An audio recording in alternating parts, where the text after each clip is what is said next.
Hello again, true crime fans. We've got another mysterious case to explore. The case of Annie Lu. Annie Lu was born on July 3, 1985, in San Jose, California, to Vietnamese immigrant parents Vivian Van Lu and Hogan Lu. She was their only child and demonstrated exceptional intelligence and talent from a young age. Annie excelled in school, particularly in chemistry and biology, and was often recognized as the top student. Teachers predicted that Annie would have a successful future in science, and even said that she might one day win a Nobel Prize. Annie regularly participated in school scientific conferences, where her work received numerous awards and prizes. In high school, Annie won a $65,000 scholarship to attend any university in the United States. She chose the University of Rochester in New York, where she studied cellular development biology and medical anthropology.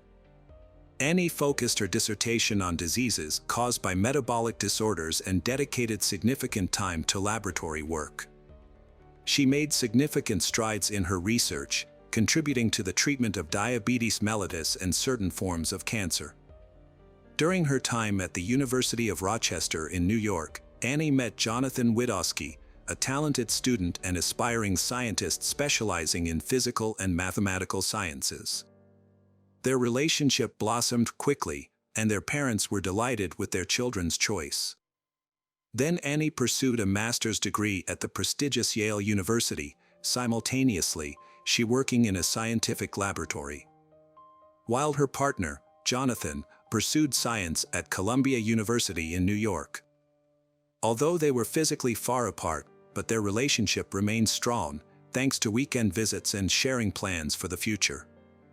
During the summer of 2009, Jonathan proposed to Annie with a diamond ring, and she accepted happily. The couple set their wedding date for Sunday, September 13, 2009. Initially, they only shared the news with their parents, keeping it a secret from friends and colleagues. However, on September 6, just a week before the wedding, Annie sent out emails to friends and colleagues, sharing the news of their upcoming marriage and including a wedding invitation. The following day, the news became a major topic of discussion in Annie's department and lab. The couple had intended to hold their ceremony on Long Island, followed by a honeymoon at a popular Greek resort. Notably, just before that, Annie wrote an article for a university publication in which she warned students about various dangers and advised them on how to protect themselves. Annie left her university dormitory, where she lived with 3 friends, and headed to her workplace at the University Medical Center's laboratory on Amistad Street. On Tuesday, September 8, she entered the building around 10 o'clock in the morning, using her pass and special key card to gain access. CCTV footage captured her entering the building, and she was seen going straight to her office. There, she changed into work clothes, left her personal belongings behind, and put on a medical coat. She then locked her office door and went to work in the biolab. However, she never returned to her office or left the building that day. It appears that she vanished somewhere within the building's corridors, and no one saw her alive again after that. That evening, Annie's dorm neighbors were very worried and felt that something was wrong with Annie, because they saw her not returning and not answering her phone.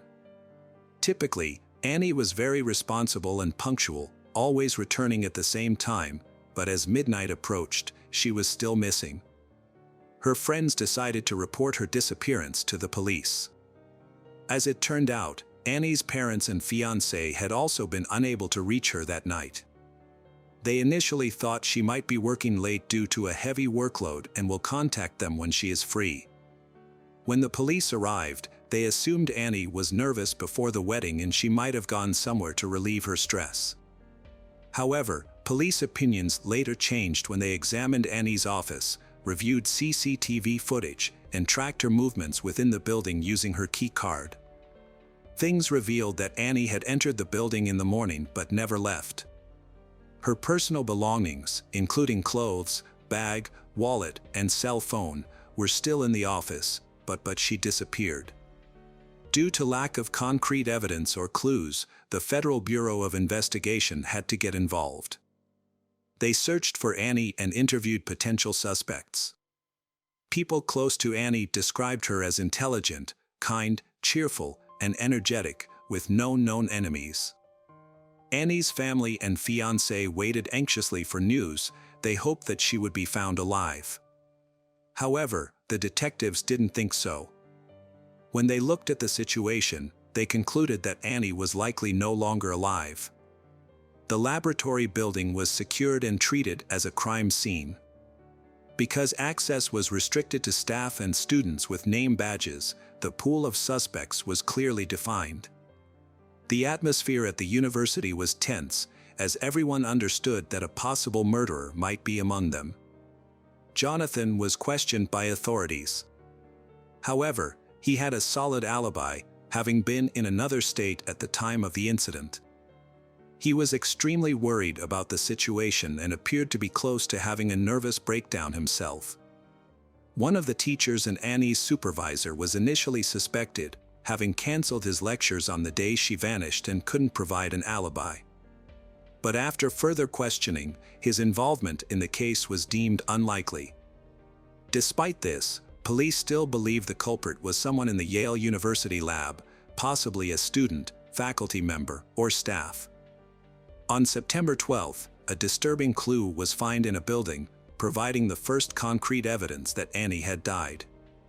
A blood-stained medical coat was found, hidden under the false ceiling in an auxiliary room. Although the coat didn't belong to Annie, tests confirmed the blood was hers. This led authorities to officially declare Annie dead and reclassify the case as a murder investigation. The following day, September 13th, Annie's body was discovered on the technical floor of the laboratory.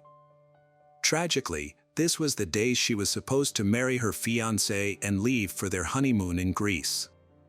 Her remains were found in a narrow pipeline within the wall, where she had been forced headfirst.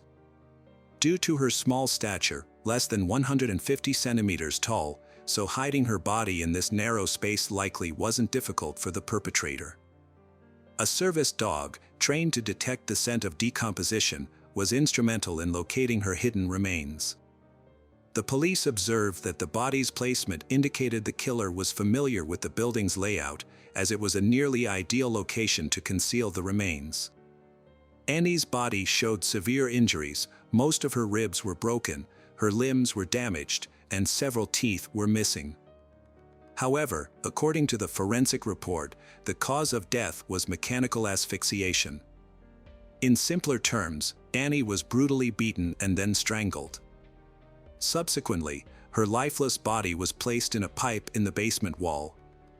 They noted in detail was the discovery of semen traces on Annie's clothing, but further examination revealed that she had not been raped.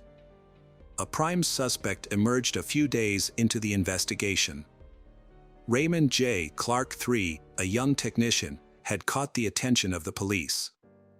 When questioned, along with other lab employees, he claimed to have seen Annie leave the building on the evening of her disappearance without her belongings, suggesting she intended to return. However, his testimony raised suspicions. After Annie's body was discovered, Raymond became the prime suspect. The police collected a DNA sample from him and asked him not to leave the country until the investigation was concluded. On September 17th, he was arrested. The autopsy results showed that the semen on Annie's clothes was his, and his coat had traces of her blood hidden under the hanging ceiling panels. Additionally, Raymond had suspicious bruises, indicating Annie had attempted to defend herself. Despite the overwhelming evidence, but Raymond denied any involvement in the crime. However, further investigation showed that Raymond was a very hot-tempered person and often had conflicts at work. He had frequent verbal altercations with colleagues and was known to be abusive to the women he used to know.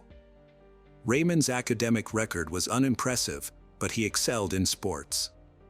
He has quite an attractive appearance and was popular among girls. Although his low grades prevented him from attending university, his relatives helped him secure a job at a laboratory. Initially, he worked as a janitor, but eventually earned a promotion to technician after a few years. During this time, Raymond dated Jessica Del Rocco. However, their relationship was troubled. Jessica later testified in court that Raymond was controlling and violent. She claimed he would check her phone, read her messages, and dictate what she wore and who she socialized with. If she disagreed with him, he would become physically abusive. After one particularly brutal incident, Jessica fled to another state to escape him, fearing further persecution.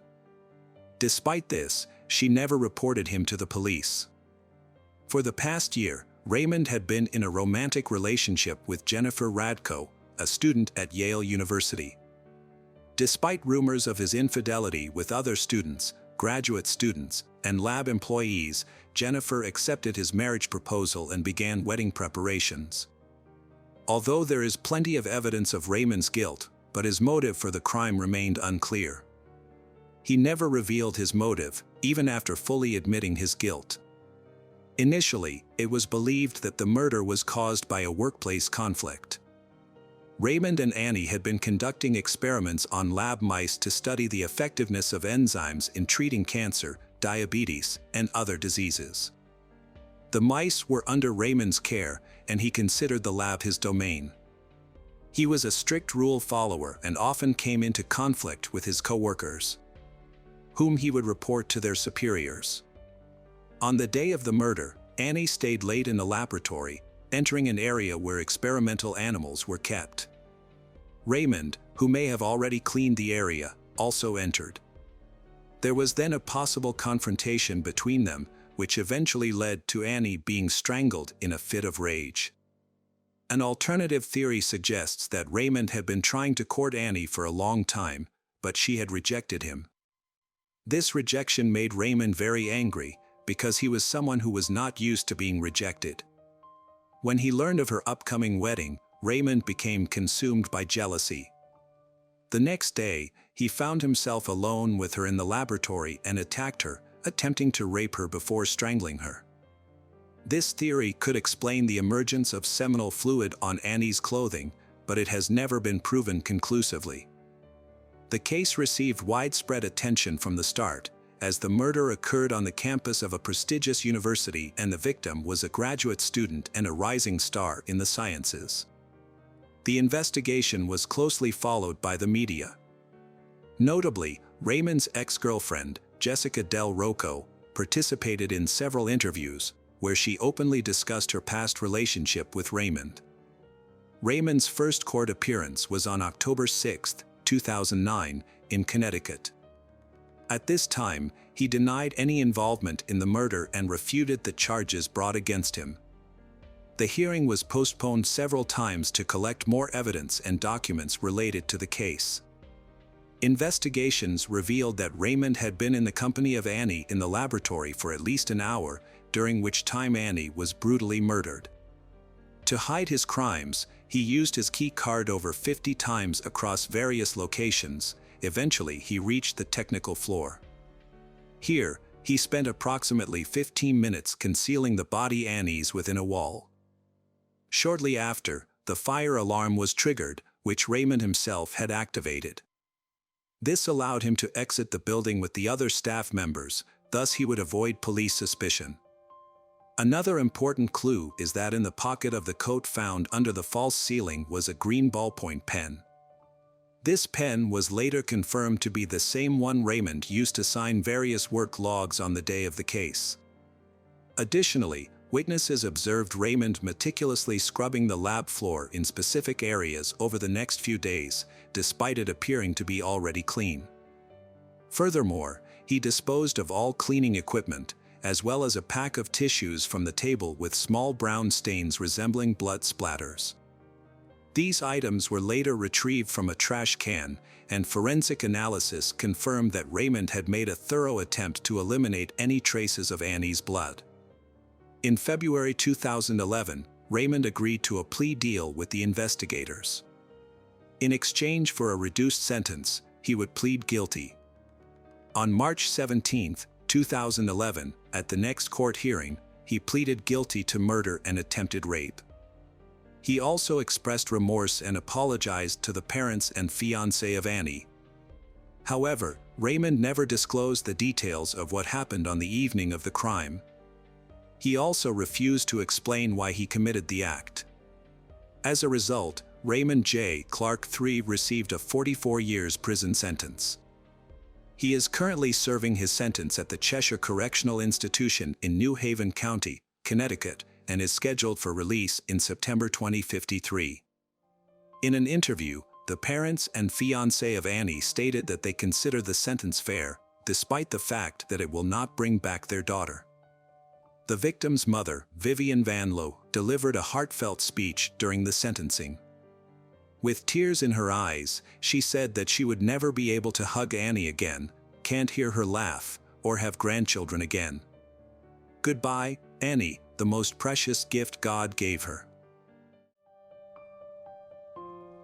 Welcome back, detectives. Let's dive into another horrible case. The case of Aya Hashim. The Hashim family moved to the UK from Lebanon in November 2011, seeking a safer and more promising future. Aya's father, Ismail, wanted his children to have a good education and become valuable member of society. He applied for asylum for himself and his family, and after receiving a residence permit, they settled in Blackburn. Aya was a driven and ambitious young woman with big plans for her life. She was a law student at Salford University. Tragically, her parents' hopes for a better life were shattered when Aya was killed in a senseless act of violence. On May 17, 2020, Aya left her house to go to a nearby supermarket at around 3 p.m. However, she never returned home. About an hour later, Aya's father went out to look for her. Aya's mother searched online and discovered the news that a woman had been shot in their neighborhood. Soon after, Aya's parents received the devastating news that their daughter had been killed in the shooting. Aya was walking on King Street when a car drove by with multiple occupants. One of the individuals in the car fired 2 shots, one of which fatally hit Aya. 19-year-old Aya Hashim was fatally shot on King Street and died the same day despite medical efforts. The police do not think the incident was motivated by racism or religious hatred. Deputy Chief Terry Woods is seeking the public's help in gathering evidence. He asks anyone with dashcam footage or surveillance cameras to come forward if they have recordings of a green Toyota Avensis car or any suspicious activity. According to Deputy Chief Woods, Aya was an innocent bystander who was shopping for her family when she was accidentally caught in the crossfire. The shooting involved a green Toyota Avensis car. Witnesses report that 2 rounds were fired from the vehicle, and sadly, Aya was hit. Later that day, police discovered the Toyota Avensis car involved in the shooting abandoned near the scene of the crime. They also obtained CCTV footage of the incident. The footage shows that at 3:03 p.m. Aya is walking along the sidewalk. The Toyota mentioned earlier drives past her. The rear side window on the left is down. The shooter makes a fatal shot. The bullet goes through her and hits the pole. For ethical reasons, the police did not reveal footage of she falling to the ground. After reviewing the video recording, it's clear that there were at least 2 individuals in the car, the driver and the shooter. Following the shooting, the perpetrators quickly fled the scene and abandoned the vehicle on a nearby street. Within 2 hours, the police located the car and initiated a search for its owner. Aya Hashim was caught in the crossfire of a shooting incident that occurred near Khan's car wash. Following her death, the police launched a massive operation to apprehend the suspects, who had fled the UK, with the assistance of international law enforcement. 8 individuals were initially charged in connection with her death. Aya's death was ultimately determined to be a tragic accident. She was an innocent bystander. The shooting was actually a targeted attack on the owner of Khan's car wash, who was a competitor of Pharaoh Suleiman.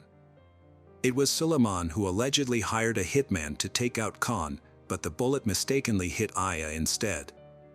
According to the video recording, at the time of the incident, Aya was standing a few feet away from a pole. The first bullet fired missed its intended target and hit something near a man, as evidenced by the splashing water.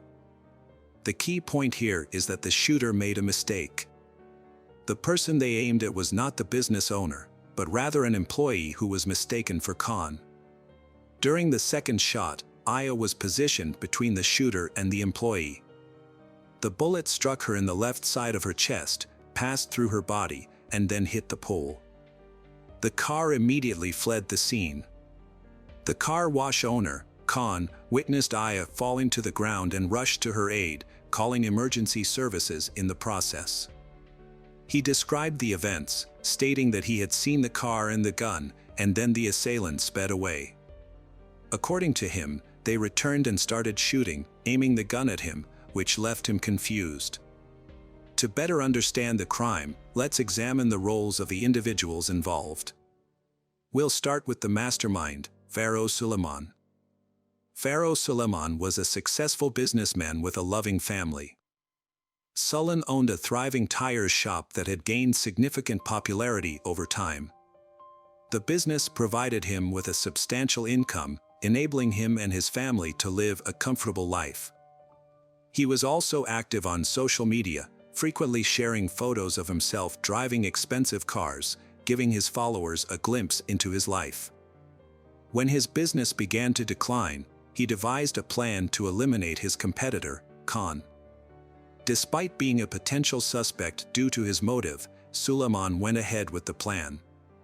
He enlisted the help of Ayaz Hussein, Zamir Raja, and Anthony Ennis. The perpetrators conducted a surveillance mission the day before the crime, driving near the car wash to inspect the area. Additionally, Abu Bakr Saisha purchased the Toyota used in the crime with money provided by Suleiman. Kashif Manzur ensured the car was in working condition by performing technical checks and addressing any malfunctions. Uthman Saisha and his girlfriend, Judy Chapman, played a supporting role in the crime. They drove the shooter and driver to the location of the Toyota in their Ford Fiesta and then picked them up after the crime was committed, they abandoning the Toyota on a nearby street. According to the inquest, at 1:14 p.m., Judy Chapman and Uthman Saisha picked up Raja and Ennis from Bolton and drove them 13 miles to Blackburn, where the Toyota was parked. Kashif Manzur made sure the Toyota was ready as all four men drove to Blackburn. However, when they stopped a couple of miles from the car wash, the Toyota wouldn't start due to a dead battery. Manzur jumped the battery using another car's battery and some wires. With the car started, Manzur handed it over to Raja and Ennis, then returned to the service station where Suleiman was waiting, watching from a front row seat to see what would happen. The Toyota approached the corner with its windows rolled down. Ennis and Raja circled the block several times, waiting for the perfect moment to act. They needed to be on the same side of the street as Khan's car wash. Meanwhile, Manzur and Suleiman were observing the situation unfold. On the fourth pass by the car wash, the Toyota slowed down. Coincidentally, Khan was on the street at that exact moment. However, the shooter, Zamir Raja, made a mistake and fired the first shot at a different employee, not Khan. Fortunately, the first bullet missed its target. But the second bullet hit Aya. Following the shooting, Raja and Ennis fled the scene, abandoning their vehicle and getting into a car with Judy Chapman and Uthman Saisha, who drove them away from Blackburn. When police reviewed the video of Suleiman's store, Ayaz Hussein entered the store. Suleiman signaled to the others who were aware of the incident to leave the room and go to the second floor. Abu Bakr Saisha, who had bought the Toyota involved in the crime, was sitting behind them.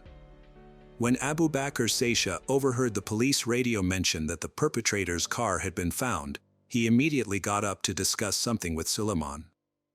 9 days after Aya's murder, Zamir Raja, the shooter, fled to Portugal and met Anthony Ennis, the driver of the Toyota, at Lisbon Airport. Both men had escaped the country. Meanwhile, the police were arresting the individuals involved in the crime. Pharaoh Suleiman, the mastermind, was arrested on May 18, the day after Aya's murder. Abu Bakr Saisha was arrested on May 19, and Judy Chapman and Uthman Sada were arrested on May 20. Ayaz Hussein and Kashif Manzoor were arrested on May 21. Zamir Raja, who had hoped to return to England without being detected, was arrested at a London train station on June 6. Anthony Ennis was caught in Spain on July 4 and extradited to the UK. Aya Hashim was murdered, and Khan, the owner of a car wash, was nearly killed in a violent crime. Several suspects were charged, and at first, all of them denied any involvement. However, as the investigation continued and the pressure mounted, their stories began to contradict each other as they tried to downplay their roles in the crime. As the suspects' testimonies became more inconsistent, they started to turn on each other, revealing crucial details about the crime to the police. Each suspect tried to avoid a long prison sentence by blaming the others. On August 5, 2021, the court delivered its verdicts, resulting in severe sentences for all those involved. Pharaoh Suleiman, who had a prior conviction for a fatal hit-and-run incident in 2001, received a life sentence with a minimum term of 34 years. Raja, the shooter, was also given a life sentence with a minimum term of 34 years. According to reports, he was paid $500 for his involvement in the crime. The driver, Anthony Ennis, was sentenced to life imprisonment with a minimum term of 33 years. Ayaz Hussein, who orchestrated the crime, received a life sentence with a minimum term of 32 years. Abu Bakr Saisha, who bought the getaway car, will serve at least 28 years. Uthman Satatya, who arranged for the shooter and driver to be transported, will also serve at least 28 years, and Kashif Manzoor, who made sure the car was working on the day of the crime, will serve at least 27 years. The judge was critical of the defendants, stating that they showed no regret for their actions after the shooting. Instead of taking responsibility, they tried to deceive and manipulate their way out of trouble. When that failed, they turned on each other in an attempt to save themselves. Judy Chapman was found guilty in October 2021 of involuntary deprivation of life. She was given a 15-year prison sentence for driving the car involved in the crime. However, investigators have since discovered that other individuals were involved in the crime. This was revealed through analysis of communication between the convicted parties. Louis Otway, a 42-year-old from Manchester, was sentenced to life in prison on May 5, 2023, with a minimum term of 32 years. During his trial, evidence revealed that Otway acted as an intermediary between Ayaz Hussein, Zamir Raja, and Anthony Ennis. Specifically, he assisted Hussein in committing a crime. Another person, Banbridge, was also involved in the case. She was the 10th person to be found guilty. Prosecutors said that Banbridge met with Raja and Ennis in Bolton, took their phones, and turned them off. Then, she drove to Trafford and turned the phones back on in different locations, making it seem like Raja and Ennis were in Greater Manchester, not Blackburn, when a shooting happened. This was done to create a fake alibi for the two men. Banbridge, 32, admitted to conspiracy to pervert the course of justice and was sentenced to 23 months in prison on August 11, 2023. This was the last conviction in the case of Aya Hashim. Welcome back, mystery lovers. Today's case is going to keep you on the edge of your seat, the case of John Thomas Maguire. Amanda and Anna Marie McClure were two sisters who lived in an orphanage. Living in an orphanage can be extremely challenging. You don't have a place of your own or time to yourself, and if you're unable to stand up for yourself, you're at risk of being bullied by kids who have been there longer. Typically, bullies target children who are loners. Sisters Amanda and Anna Marie McClure were luckier than most because they can always protect each other. They feel comfortable being around each other and don't try to make friends with anyone.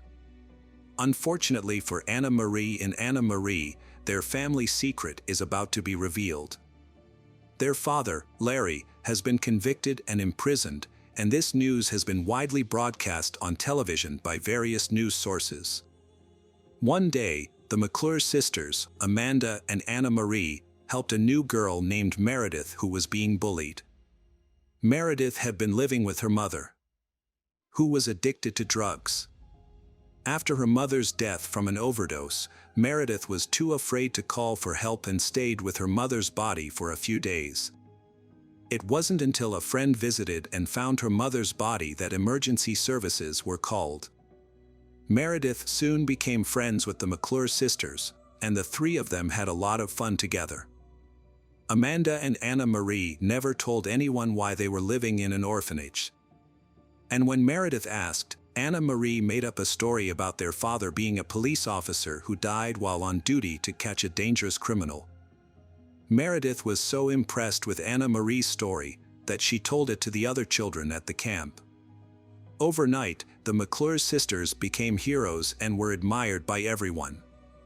Most of the kids in the shelter had parents who had died from substance abuse or were in prison, so the McClure sisters' story made them stand out in a positive way. The sisters' secluded life at the orphanage came to an end when all the children wanted to befriend them. However, this marked the beginning of a difficult period in their lives.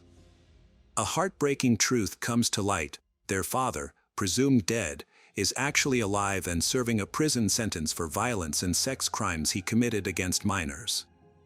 The sisters' lives became a nightmare. However, they got a second chance when two different families decided to adopt them. This meant they would be living apart, and their bond was eventually broken.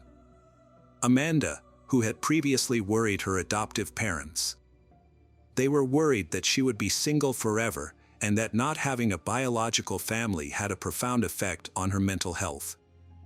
Amanda's adoptive parents were relieved to learn that she was in a serious relationship with a man named John Thomas McGuire, who was 38 years old. This would be his second marriage, and he had 2 sons from a previous marriage. What reassured them even more was that John seemed to be a perfect partner and always supported her. He also had a friendly relationship with his ex-wife, which was a good sign for Amanda's future with him. After serving his sentence, Larry McClure was pardoned and settled in Virginia. His first priority was to find his daughters. He went straight to Amanda's foster parents, Glenn and Alex, said hello and introduced himself. He asked to see Amanda and requested her contact information, including her address and phone number. Although Larry appeared disheveled and intimidating, with deep wrinkles and dark circles under his eyes, he didn't seem intoxicated. However, his behavior was not quite right. Glenn, Amanda's foster parent, refused Larry's request but promised to inform Amanda that her biological father was looking for her. Larry was taken aback by the term biological father, but he thanked Glenn and left. Glenn did keep his promise. He told Amanda that her father was free and was looking for her.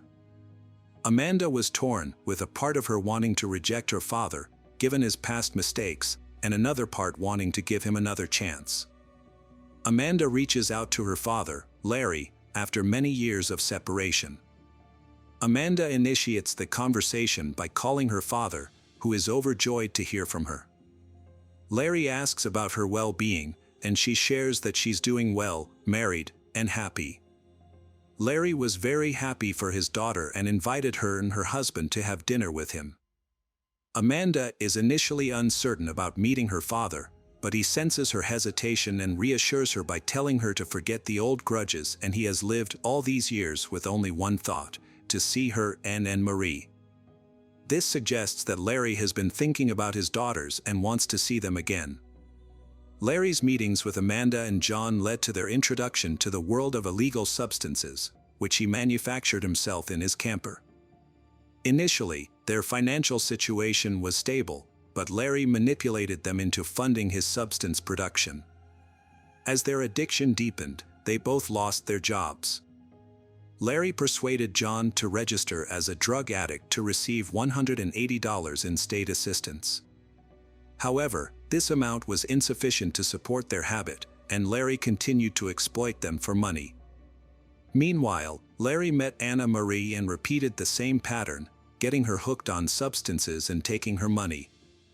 Amanda and John's situation spiraled out of control. They accumulated huge debts, lost their house, and were forced to move into Larry's camper.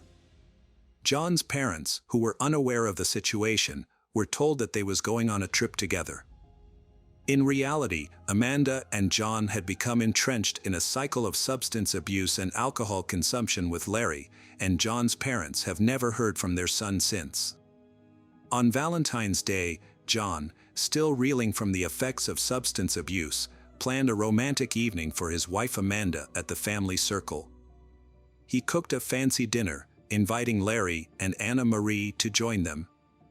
However, under the prolonged influence of the drugs, a disturbing situation unfolded.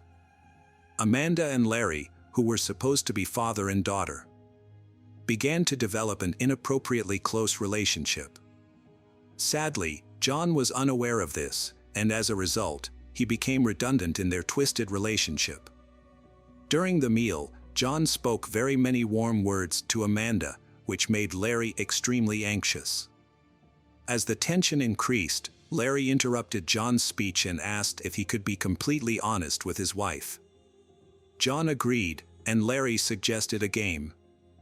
They tied John's legs and instructed him to answer truthfully about his life. Initially, the questions covering topics like childhood and school. However, under the influence of drugs, Larry began to accuse John of being an undercover FBI agent. When John denied this, they hit him. Although John begging for mercy, but he was ultimately struck on the head with a bottle of wine, the same wine he had brought for the family dinner. Over the course of 2 days, Larry, Amanda, and Anna Marie subjected John to torture while using illegal substances. When they thought it was time to end things, Amanda put a black bag over John's head and tightened it around his neck until he stopped breathing. They buried John in the backyard and then celebrated the engagement of Larry and Amanda, father and daughter, with more drugs and alcohol. On the 3rd day, their mental health worsened. They began to hallucinate, seeing John's ghost, hearing police sirens, and imagining that the ground where they buried John was disturbed as if he might escape and report everything to the authorities. The situation was chaotic, but the father and daughters still decided to take more drastic action. They dug up John's body, checked his pulse, and examined his pupils' reaction to light, even though he showed clear signs of decomposition. This, however, did not convince them that he was truly gone. In a frantic bid to prevent John from coming back to life, they dismembered his body with a wood axe and drove aspen stakes into each piece. They then buried the remains in different locations and covered them with lime to accelerate the decomposition process. 3 weeks later, Larry and Amanda got married. To conceal their relationship, Larry changed his name.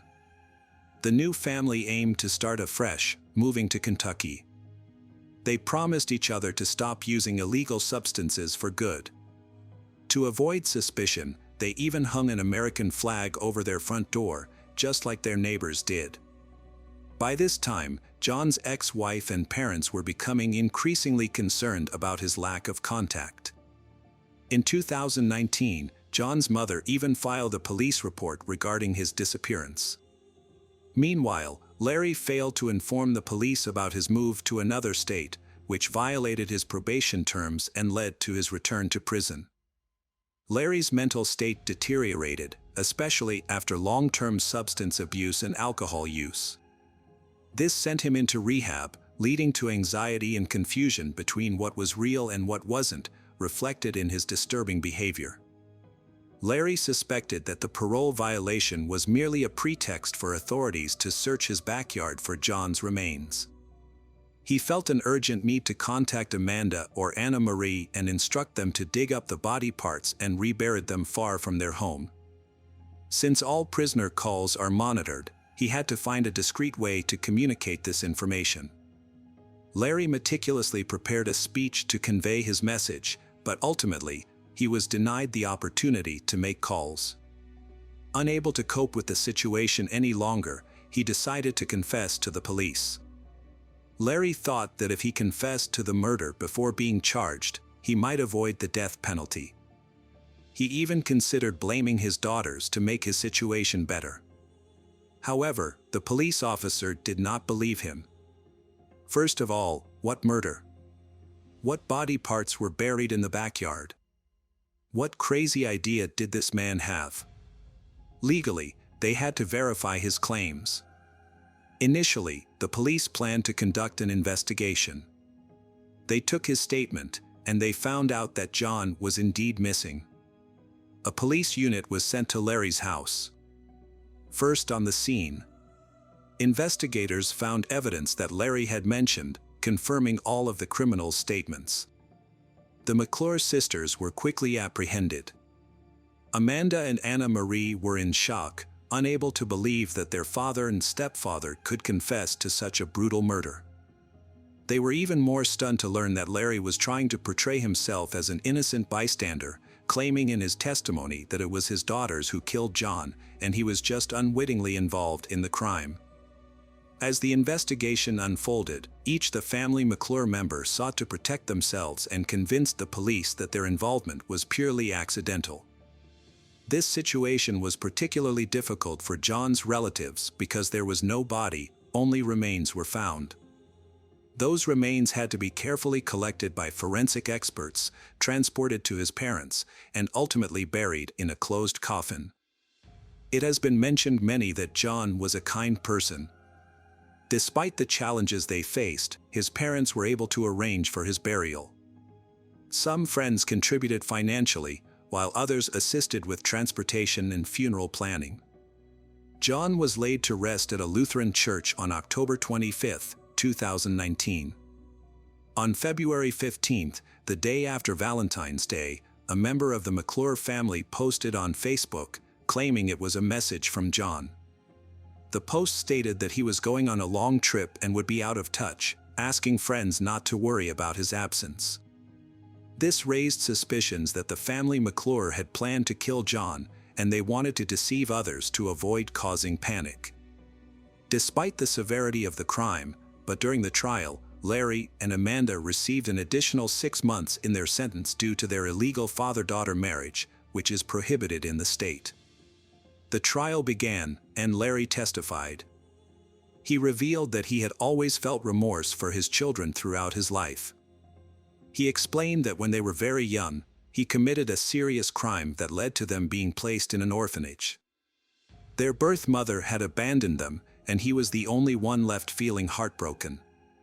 Larry expressed deep gratitude towards the families who adopted his children, mentioning that he had even prayed for their adoptive parents in churches. He desperately wanted to make up for the years gone by with them and admitted that this might be why he made the choices he did. He describes John as a wonderful young man and expresses his grief for him. He says that if he could change the past, he would, but emphasizes that no one can bring the dead back to life. He mentions his deep love for his daughter Amanda. However, he notes that Amanda does not care about John. Her only concern is taking money from his account. He questions whether anyone would consider killing someone for $180, and that people should recognize Amanda for what she was. He called her a monster, not a human. He stated that he, Amanda and Marie, were addicted to drugs and that they deserved to be punished for their actions. He expressed his desire to speak to the jury and said that regardless of his sentence, he was aware of his health problems and believed that he might not live more than 10 years. He expressed regret for John's passing and again apologized to all of John's loved ones.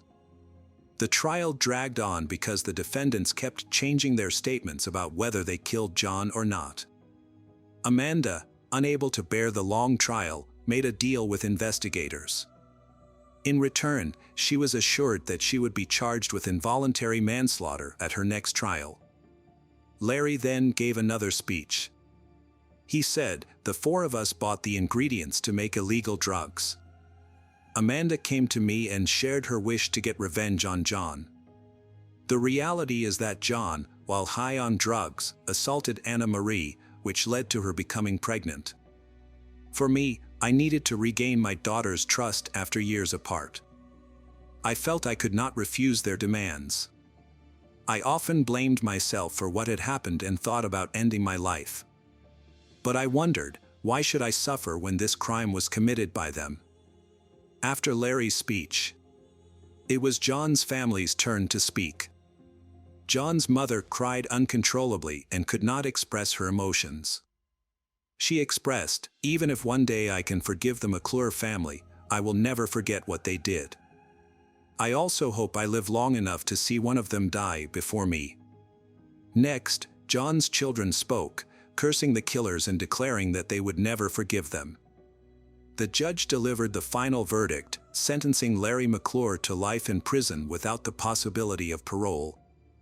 When the sentence for Amanda was revealed, her adoptive parents regretted telling her that her biological father was looking for her. They had always raised her with the freedom to make her own choices, unaware that this freedom could lead to such dire consequences. At the time the verdict was announced, Amanda stated that her father's jealousy was the root cause of the situation. Her adoptive parents pleaded with the judge to consider that Amanda's involvement in the crime was heavily influenced by Larry's negative impact, asserting that she would never have committed such a violent act otherwise. However, the prosecutors argued that the murder was a planned act, suggesting that Amanda and Larry were conspiring to be together as a couple. The initial hearing focused on Amanda, who was sentenced to 40 years. The judge said Amanda could serve only 20 years. During Anna Marie's sentencing, she attempted to speak out against John's murder. However, she felt pressured by her father and sister to do what they wanted, and she only attended Larry and Amanda's wedding out of concern for her own future. Ultimately, Anna Marie was sentenced to 40 years. Welcome back, detectives. Let's dive into another horrible case. The case of Autumn Taggart. In 2018, Autumn Taggart was a single mother living in Windsor, a city near the US-Canada border. She resided about a mile from the border that separates Michigan, USA, from Ontario, Canada, with her 9-year-old son, Gavin. On Saturday, June 9, 2018, Autumn, Gavin, and Chris Sherwin, Gavin's father and his Autumn's ex-husband, spent the afternoon together. Despite their breakup, Autumn and Chris had remained on friendly terms, prioritizing their co-parenting of Gavin to minimize the negative effects of their divorce. By the late afternoon, they went grocery shopping together. Afterward, Chris drove Autumn and Gavin to the building where they lived on the 3rd floor. After saying goodbye, Chris returned home. Before bed, Gavin played video games with his mother. He had no idea later that night would turn into a terrifying nightmare. Later that night, while it was still dark, Gavin woke up to a strange noise. He opened his eyes to find an unfamiliar man standing next to his bed. The stranger instructed Gavin to close his eyes and go back to sleep. Then he left Gavin's room. Gavin heard his mother scream a minute later, and the sound sent a chill down his spine, filling him with a sense of dread. A few minutes passed, an eerie silence filled the air. His mother's screams had stopped, and he eventually drifted off to sleep. In the morning, Gavin got out of bed and rushed to his mom's room. The room was in disarray, with everything smashed and destroyed. His mom, Autumn, was lying motionless on the bed. At first, Gavin thought his mother was just sleeping, but the blood on her nose made it clear something was seriously wrong. As the devastating truth set in, that his mom had passed away, it shocked him. Gavin didn't want to believe it was true. Desperate to escape the pain, Gavin spent the morning playing video games and watching YouTube, trying to distract himself from the truth. However, as the day wore on, the emotions became too much to bear. In the afternoon, Gavin broke down in tears and knew he had to tell someone what had happened. Gathering his courage, Gavin went back to his mom's room, grabbed her phone, and texted his dad, Chris, on Messenger. With shaking hands, he typed out a message, telling his dad that Autumn wouldn't wake up. As soon as Chris received the message, he and his girlfriend rushed to Gavin's house. After parking, Chris exited his car and saw his son standing behind a sliding glass door on the third floor of the building. Since Chris didn't have an electronic key to enter, Gavin came downstairs to let him in. Chris then asked his son to stay with his girlfriend while he checked on Autumn, who was not waking up. Upon entering the apartment and bedroom, Chris found Autumn pale and bruised, with a bloody nose. He immediately called 911, and the police and ambulance responded to the scene. However, the paramedics declared Autumn dead due to the severity of her injuries and evidence of a struggle in the bedroom, ruling out the possibility of an accident.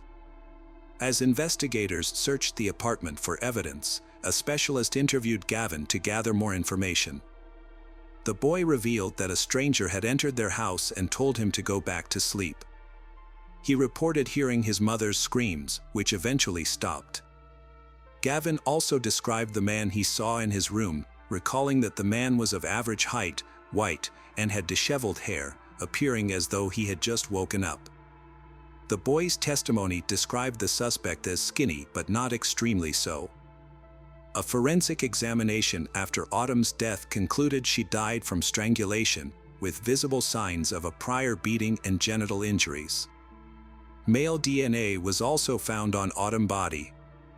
The police investigated to answer three main questions: how did the perpetrator gain entry to the apartment, what was the motive behind the crime, and most crucially, the identity of the suspect. The police quickly ruled out the possibility that the killer was a tenant in the building. Since Gavin was familiar with all his neighbors, and the man he saw on the night of the crime was a stranger to him, this led them to look elsewhere for a suspect. To enter Autumn's apartment, the perpetrator needed more than just an electronic key to the building. However, there were no signs of forced entry on the door leading to the apartment. This initially led investigators to consider two possibilities: Autumn might have let the perpetrator in herself or forgotten to lock the door. Investigations later revealed that neither assumption was correct. The perpetrator had instead climbed to the third floor, starting from the balcony on the second floor, then accessing the apartment Autumn's as the door was open. Along with a DNA sample, the police found fingerprints at the scene and sought to identify the owner. It was 12 days after the body was discovered that the police released the victim's identity in hopes of gathering tips from the public. Anyone with potential information about the case was asked to contact detectives. On the night of the crime, a witness reported seeing a new black SUV, believed to be a Honda Pilot, in the parking lot next to the building. The SUV was present until around 6 a.m. Detectives suspected that the SUV's owner might be connected to Autumn's death, speculating that the perpetrator could have used the vehicle's roof as a stepping point to access the balcony. This building had distinctive protrusions at its corners that could have aided the perpetrator in climbing from the second floor to the third. During their investigation, police analyzed mobile phone activity around Autumn's residence on the night of the incident. The nighttime occurrence actually simplified their task, as most people were asleep, resulting in fewer active phone numbers in the area. Detectives discovered that one of the phone numbers belonged to Autumn's neighbor, Michelle. Although Michelle lived in the same building as Autumn, she said in an interview with police that she knew nothing. However, phone records showed that not only was Michelle on the phone while in her apartment, but she also traveled throughout the city multiple times. Additionally, she had turned off her phone around the time of the incident. While the phone's location indicated she was either in or near her apartment at the time, the exact location was difficult to pinpoint due to the inherent margin of error in location tracking. Detectives went back to question Michelle again, sensing she was hiding something about the case. At first, she denied knowing or hearing anything, but when police warned her that withholding information could make her an accomplice, she opened up. Michelle revealed that around 2 a.m., a man named Jitesh Bogle contacted her and her boyfriend, seeking to buy an illicit substance and was interested in hiring an escort girl. Michelle and her boyfriend agreed to meet Jitesh. They first stopped at an ATM, where Jitesh withdrew cash. Then, Jitesh purchased some of the substance from Michelle and her boyfriend, who were its dealers. However, Jitesh asked them to sell him more. Michelle instructed Jitesh to drive to the parking lot near her building. Once they arrived at the building, the three of them took illicit substances. Then, Michelle and her boyfriend decided to steal the remaining drugs and escape, leaving Jitesh behind. Remarkably, before running away, Michelle hid a bag of this addictive substance in her genital area. Although the details of how she did this are not provided, it is an important fact that will become relevant later. According to Michelle, she and her boyfriend grabbed the substance and some of Jitesh's cash and ran to the building's entrance.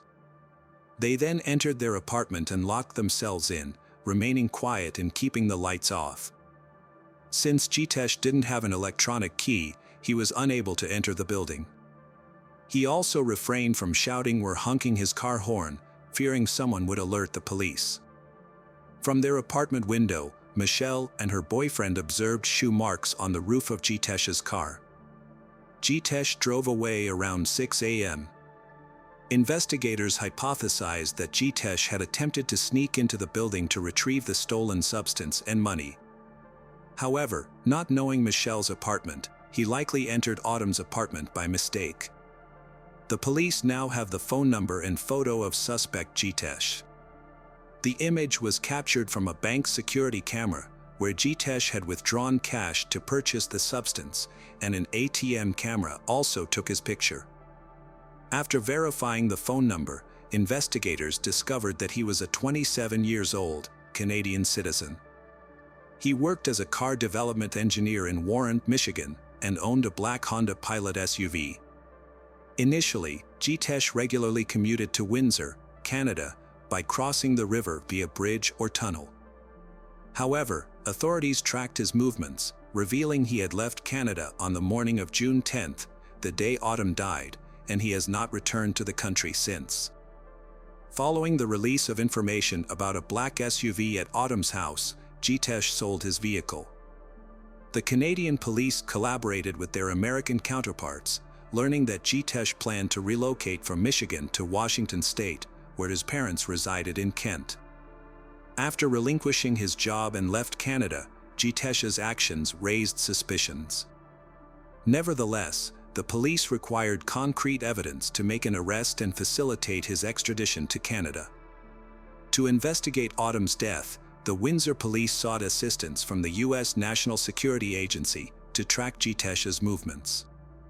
A DNA sample found on Autumn's body likely belonged to the suspect, Jitesh, but a confirmed match was needed. Jitesh, attempting to evade detection, made several attempts to disguise himself. He shaved his beard and wore blue contact lenses to alter his appearance. However, Jitesh eventually made a mistake. During a visit to a bar in Warren, he left behind a used glass, which U.S. agents seized to obtain his DNA. The comparison of Jitesh's DNA to the DNA on Autumn's body took time, but the outcome was predictable. The test confirmed that the DNA on Autumn's body belonged to Jitesh. On August 17, 2018, over 2 months after Autumn's death, Jitesh was arrested at his parents' residence in Kent, Washington. The arrest caught Jitesh off guard, as he seemed to believe he had evaded detection. U.S. authorities have initiated the process of extraditing Jitesh to his home country. In the extradition documents, the prosecutor stated that Jitesh is a threat to society, at risk of fleeing, and unpredictable. Following this development, Canadian police charged Jitesh with the murder of Autumn Taggart. Due to national restrictions, it was not until November 2021 that Jitesh's trial took place. The trial was held across 3 separate courtrooms. In the main courtroom were the judge, the prosecutor, the jury, Jitesh, and Jitesh's defense team, all present for the proceedings. 2 additional courtrooms were equipped with large screens to broadcast the trial to Autumn's family members and other attendees. During the trial, Jitesh pleaded not guilty to the first-degree murder charge. He claimed that Autumn's death was accidental. According to Jitesh, on the night in question, Michelle and her boyfriend stole money and an illicit substance from him. The incident upset Jitesh, prompting him to exit his vehicle and pursue Michelle.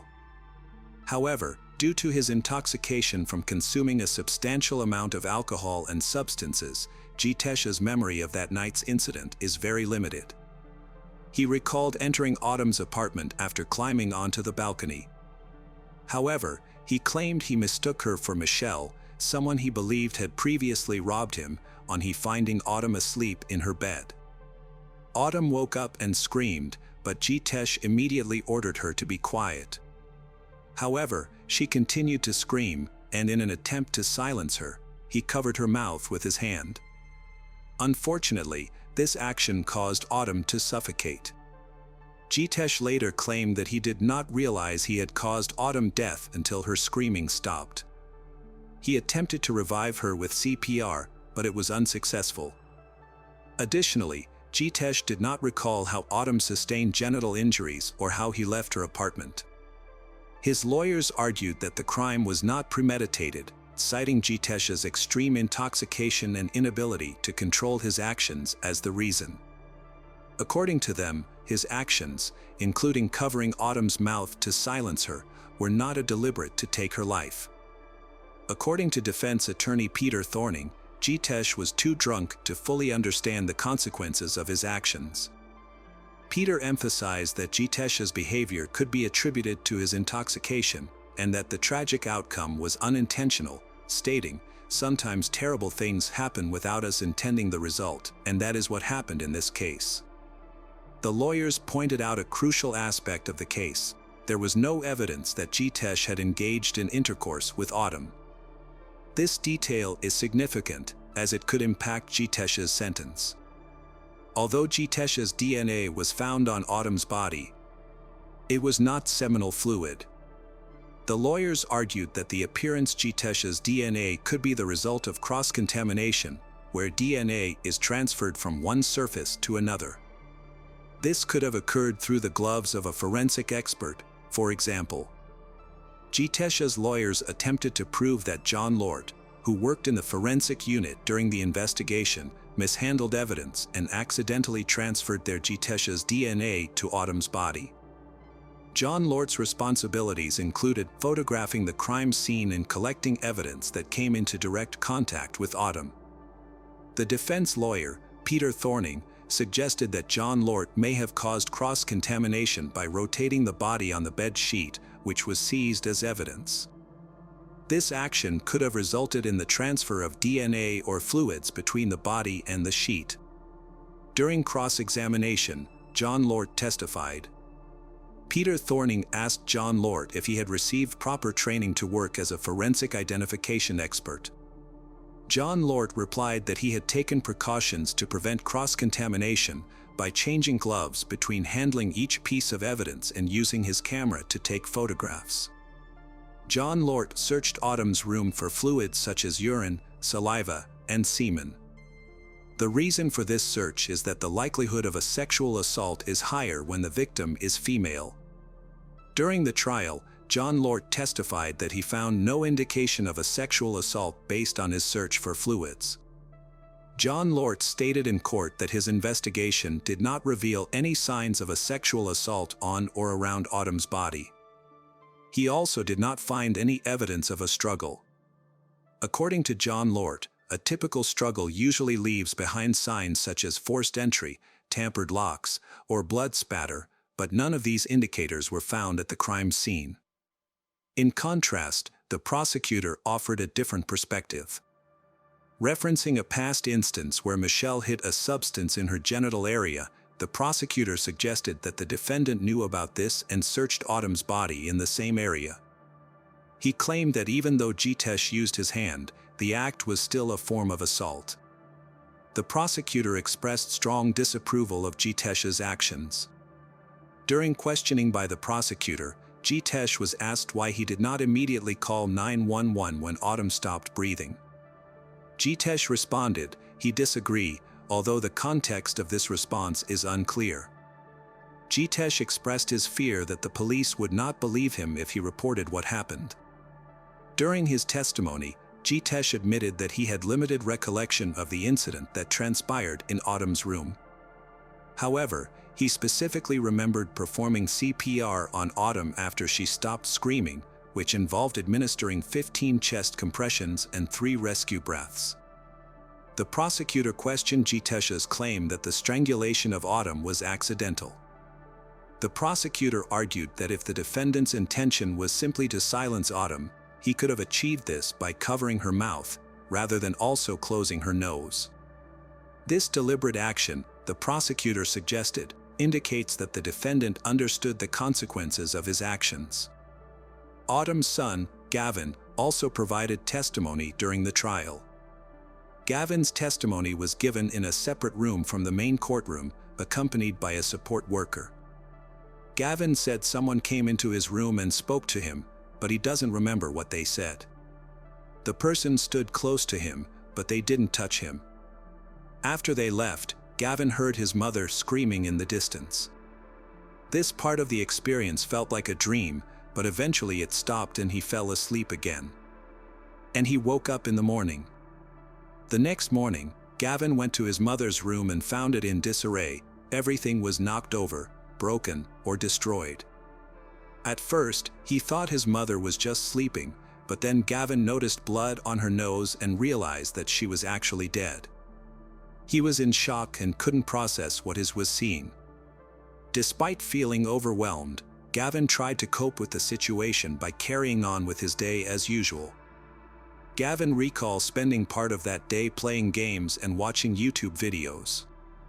It wasn't until later in the day, June 10, 2018, that he finally mustered the courage to send a message to his father using his mother's phone. He couldn't keep what had happened to myself any longer and needed to tell someone. Chris Sherwin, Autumn Taggart's ex-husband and the father of Gavin, testified about his last contact with her. He received a text message from her around 12:30 a.m. on June 10th. When he sent another text message the next morning, there was no response. This is when he began to worry. Later, he received a text message from Autumn's phone, which turned out to be from their son. A copy of these text messages was presented in court for the jury to examine. On December 1, 2021, a 12-member jury found Jitesh Bogle of first-degree murder, but they did not find sufficient evidence that he had intercourse with Autumn. On January 5, 2022, the court sentenced Jitesh Bogle to life in prison with the possibility of parole after 25 years. Jitesh appeared in jail via video, dressed in an orange jumpsuit and wearing a black mask. He sat with his back against a wall, away from the camera. When the judge asked if he wanted to say anything, he expressed his feelings of sorrow and remorse. Jitesh said, he find it difficult to put into words the sorrow and remorse he feel. Hello friends, welcome to our channel. Today we're going to take a look at another horrible case with you. The case of Susan Wright. Susan Lucille Wright was born on April 24, 1976, in Houston, Texas, to parents Velma Sue and Jimmy Lawrence Wright. She was the eldest of 2 children and had a biological sister named Cindy. As a child, Susan was active, sociable, and creatively talented. During her school years, she developed a passion for dancing and aspired to become a choreographer. With her bright and attractive appearance, as well as her slender figure, she drew many admirers and being the center of attention. After completing high school, Susan tried but was unsuccessful in getting into college. To raise funds for her future education, she decided to take some time off. During this period, she found work as a dancer at a well-known nightclub, performing partially nude on stage. She decided to leave her job and use her savings to enroll in evening courses at a nursing school. To support herself and maintain her independence, Susan took a job as a waitress at a restaurant while pursuing her studies. However, she soon discovered that medicine was not her real passion and had trouble paying for her studies. Consequently, she stopped attending her classes to concentrate on her job. In the summer of 1997, 21-year-old Susan met her future husband, Jeffrey Andrew Wright, at the Galveston restaurant where she worked. He was immediately drawn to her beauty and radiant smile, becoming a regular customer and leaving generous tips. After some time, Jeffrey mustered the courage to ask Susan for her phone number. He would call her daily, sometimes multiple times a day, to arrange romantic dates and surprise her with small gestures, such as sending flowers with heartfelt notes to her workplace. In the evenings, he would meet her and walk her home. The man was 8 years older than Susan, but she didn't consider this a significant issue. He was charming, attentive, and caring, which quickly won her over. However, it soon became apparent that Jeffrey struggled with alcohol and substance abuse. He claimed to have overcome his addiction to drugs and promised to quit drinking entirely. Susan, being young and in love for the first time, believed him. She thought that their love could conquer any obstacle. Shortly after, Susan discovered she was pregnant and excitedly shared the news with Jeffrey. Although he seemed pleased about becoming a father, he didn't take any decisive action, such as proposing or suggesting they move in together. Confused by Jeffrey's behavior, Susan took matters into her own hands. She insisted that their child should be born within a married family, and Jeffrey agreed to her terms. By the time they officially got married, Susan was already 8 months pregnant. They chose to have a quiet, intimate wedding without guests or celebrations, rather than a grand ceremony. Around this time, they purchased a home in a quiet area of Harris County, Texas, and moved in a couple of weeks before the birth of their child. In December 1998, they welcomed their first child, a son named Bradley, and appeared to be the perfect family.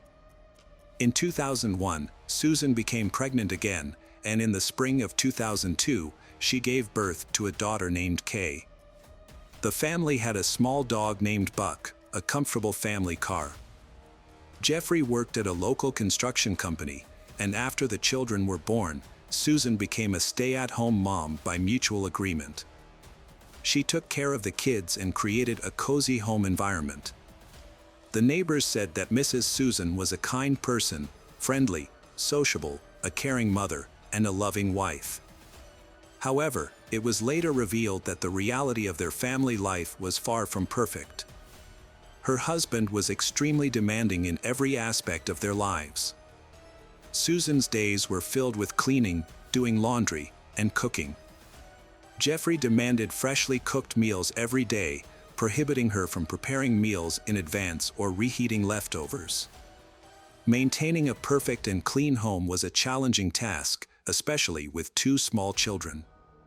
Additionally, Jeffrey required his clothes to be washed almost daily, as he refused to wear the same item twice.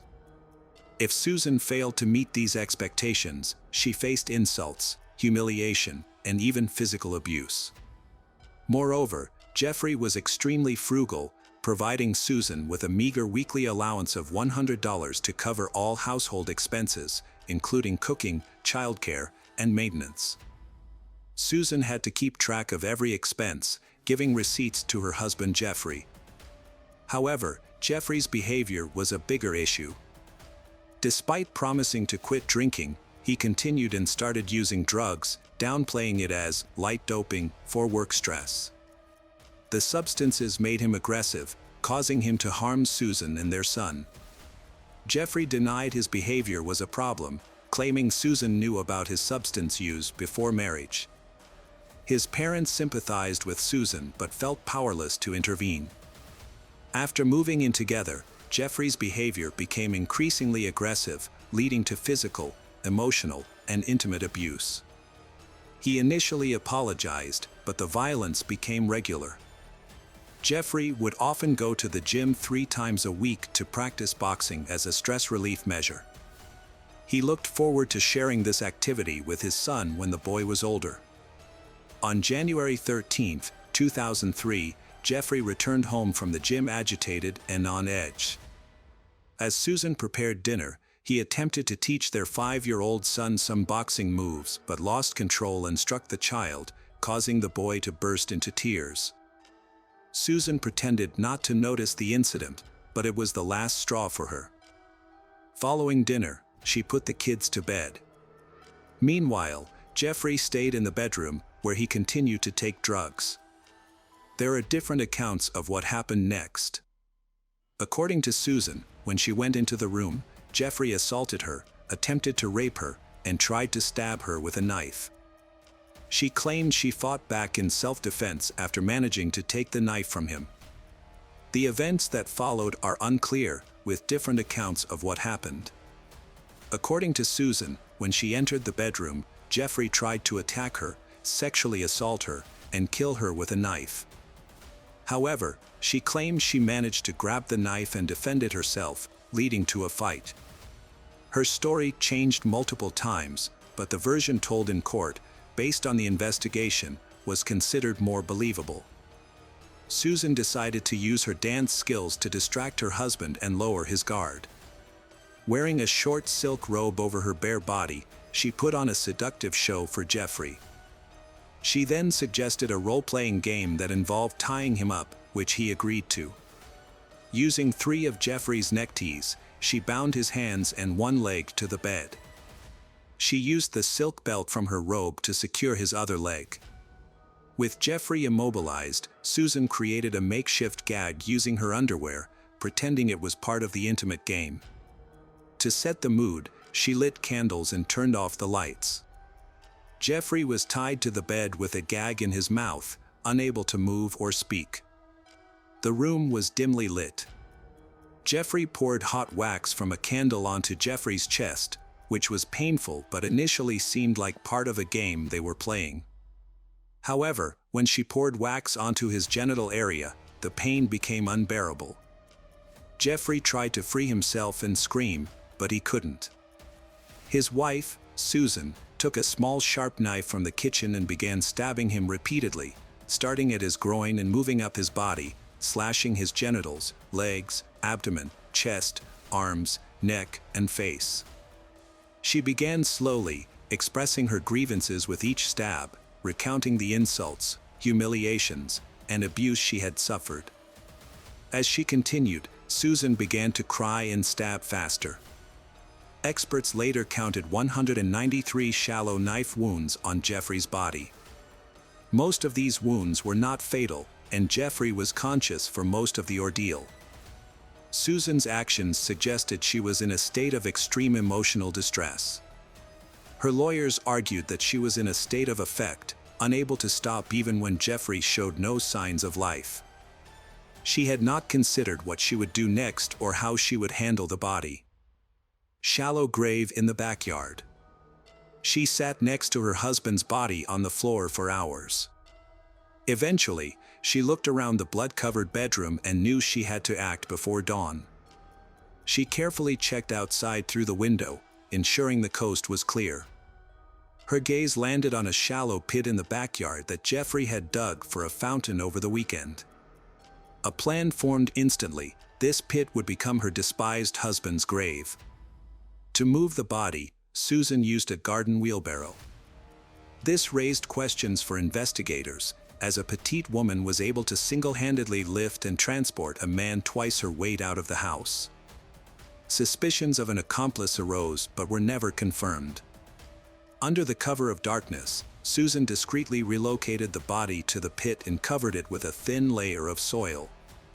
She then cleaned up, removing the blood-stained curtains and bed linen, placing them in trash bags and dispersing them in different bins. The blood-soaked mattress was flipped over, as Susan was unsure how to properly clean it. She spent the remaining time until dawn scrubbing blood from the floor, walls, and carpet. Scrubbing the carpet is a big deal, with a large stain that couldn't be removed. In an attempt to eliminate any evidence of the violent confrontation, Susan applied bleach to the affected area, hoping the chemicals would destroy any remaining traces. Susan made a distressing call to her husband's parents in Austin, Texas. She was emotional as she recounted the events. Her husband, under the influence, had physically assaulted her and their son, spilled bleach on the carpet, and then ended their relationship before leaving. Jeffrey's parents were shocked and concerned by the news. Although they were aware that their son had his flaws, they felt genuine sympathy for their daughter-in-law.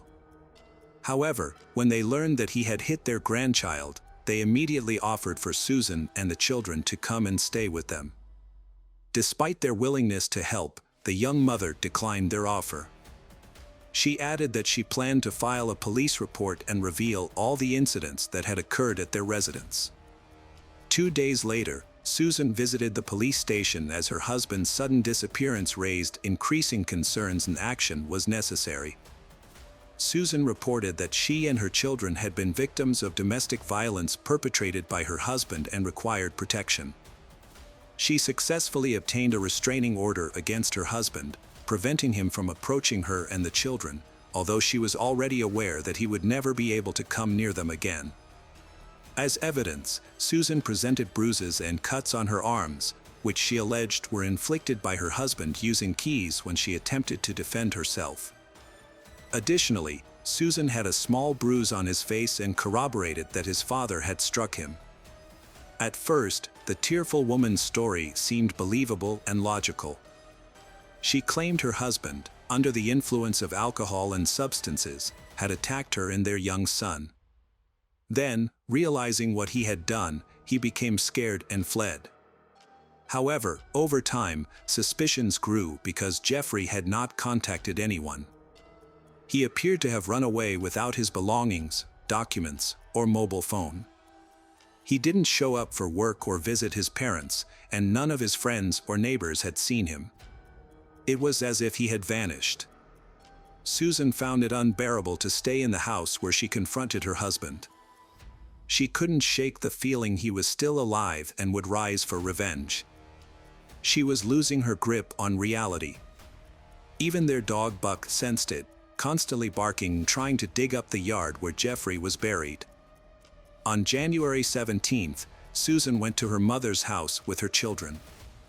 When her mother saw her daughter in person, she fully realized the severity of the situation. Even though she had already been aware of it, Velma directly asked if she had killed her husband, and her daughter broke down in tears, nodding in admission. The daughter then confessed to the crime, revealing the location of her husband's body, and repeatedly expressed uncertainty about what to do next. Following her mother's advice, Susan reached out to lawyer Neil Davis the next day and confessed to killing her husband and attempting to cover up the crime. After gathering all the details, the experienced defense attorney considered possible scenarios and contacted the Harris County District Attorney's Office on January 19th. Davis reported Susan's confession, including the burial of her husband's body in their backyard, and stated that she was willing to provide a full statement at the police station. On January 24, 2003, Susan voluntarily went to the police station, intent on making a full confession. However, her account was disjointed, with confusing details and occasional contradictions. She sometimes referred to her late husband as if he were still alive, expressed fear of him, and requested protection. Consequently, Susan underwent a psychiatric evaluation. The results revealed she had suffered a nervous breakdown and was experiencing depression. Despite this, the evaluation found that Susan was still capable of understanding the actions she had taken. When investigators uncovered the remains of Jeffrey from the makeshift grave in the backyard, they were shocked by the brutality of the scene, having never encountered. Experts counted a total of 193 knife wounds on the victim's body, distributed across various areas, including the groin, legs, shoulders, arms, abdominal area, chest, neck, and face. The majority of these wounds were superficial, meaning they were not life-threatening on their own. However, one head wound was severe enough to have caused death. The large number of superficial wounds suggests that the victim endured a prolonged and agonizing death, likely while still conscious, as his wife repeatedly stabbed him with a small knife. The victim's wrists and ankles showed deep marks from the ties and belt used to bind him. These injuries indicated that the victim had attempted to free himself but was unsuccessful. The ties and belt were still on the body when it was found. Additionally, there were traces of candle wax on the victim's chest and groin area. Susan claimed that the candle wax was an accident, resulting from her husband knocking over a lit candle. However, the prosecution argued that the hot wax was more likely used as a form of torture to inflict suffering on the bound victim. Furthermore, the victim's mouth contained his wife's underwear, which acted as a gag to prevent him from screaming or calling for help. Toxicological tests showed the deceased had alcohol and several controlled substances in his system, which could have led to aggressive and irrational behavior. Initially, the bedroom where the confrontation occurred seemed normal, except for a large bleach stain on the carpet. However, upon closer inspection using special chemical agents and equipment, it became clear that Susan had spent considerable time cleaning up the scene. Once wiped away blood traces were revealed, the true extent of the violence became apparent. Blood was found throughout the room, including on the ceiling, and the mattress was saturated with it.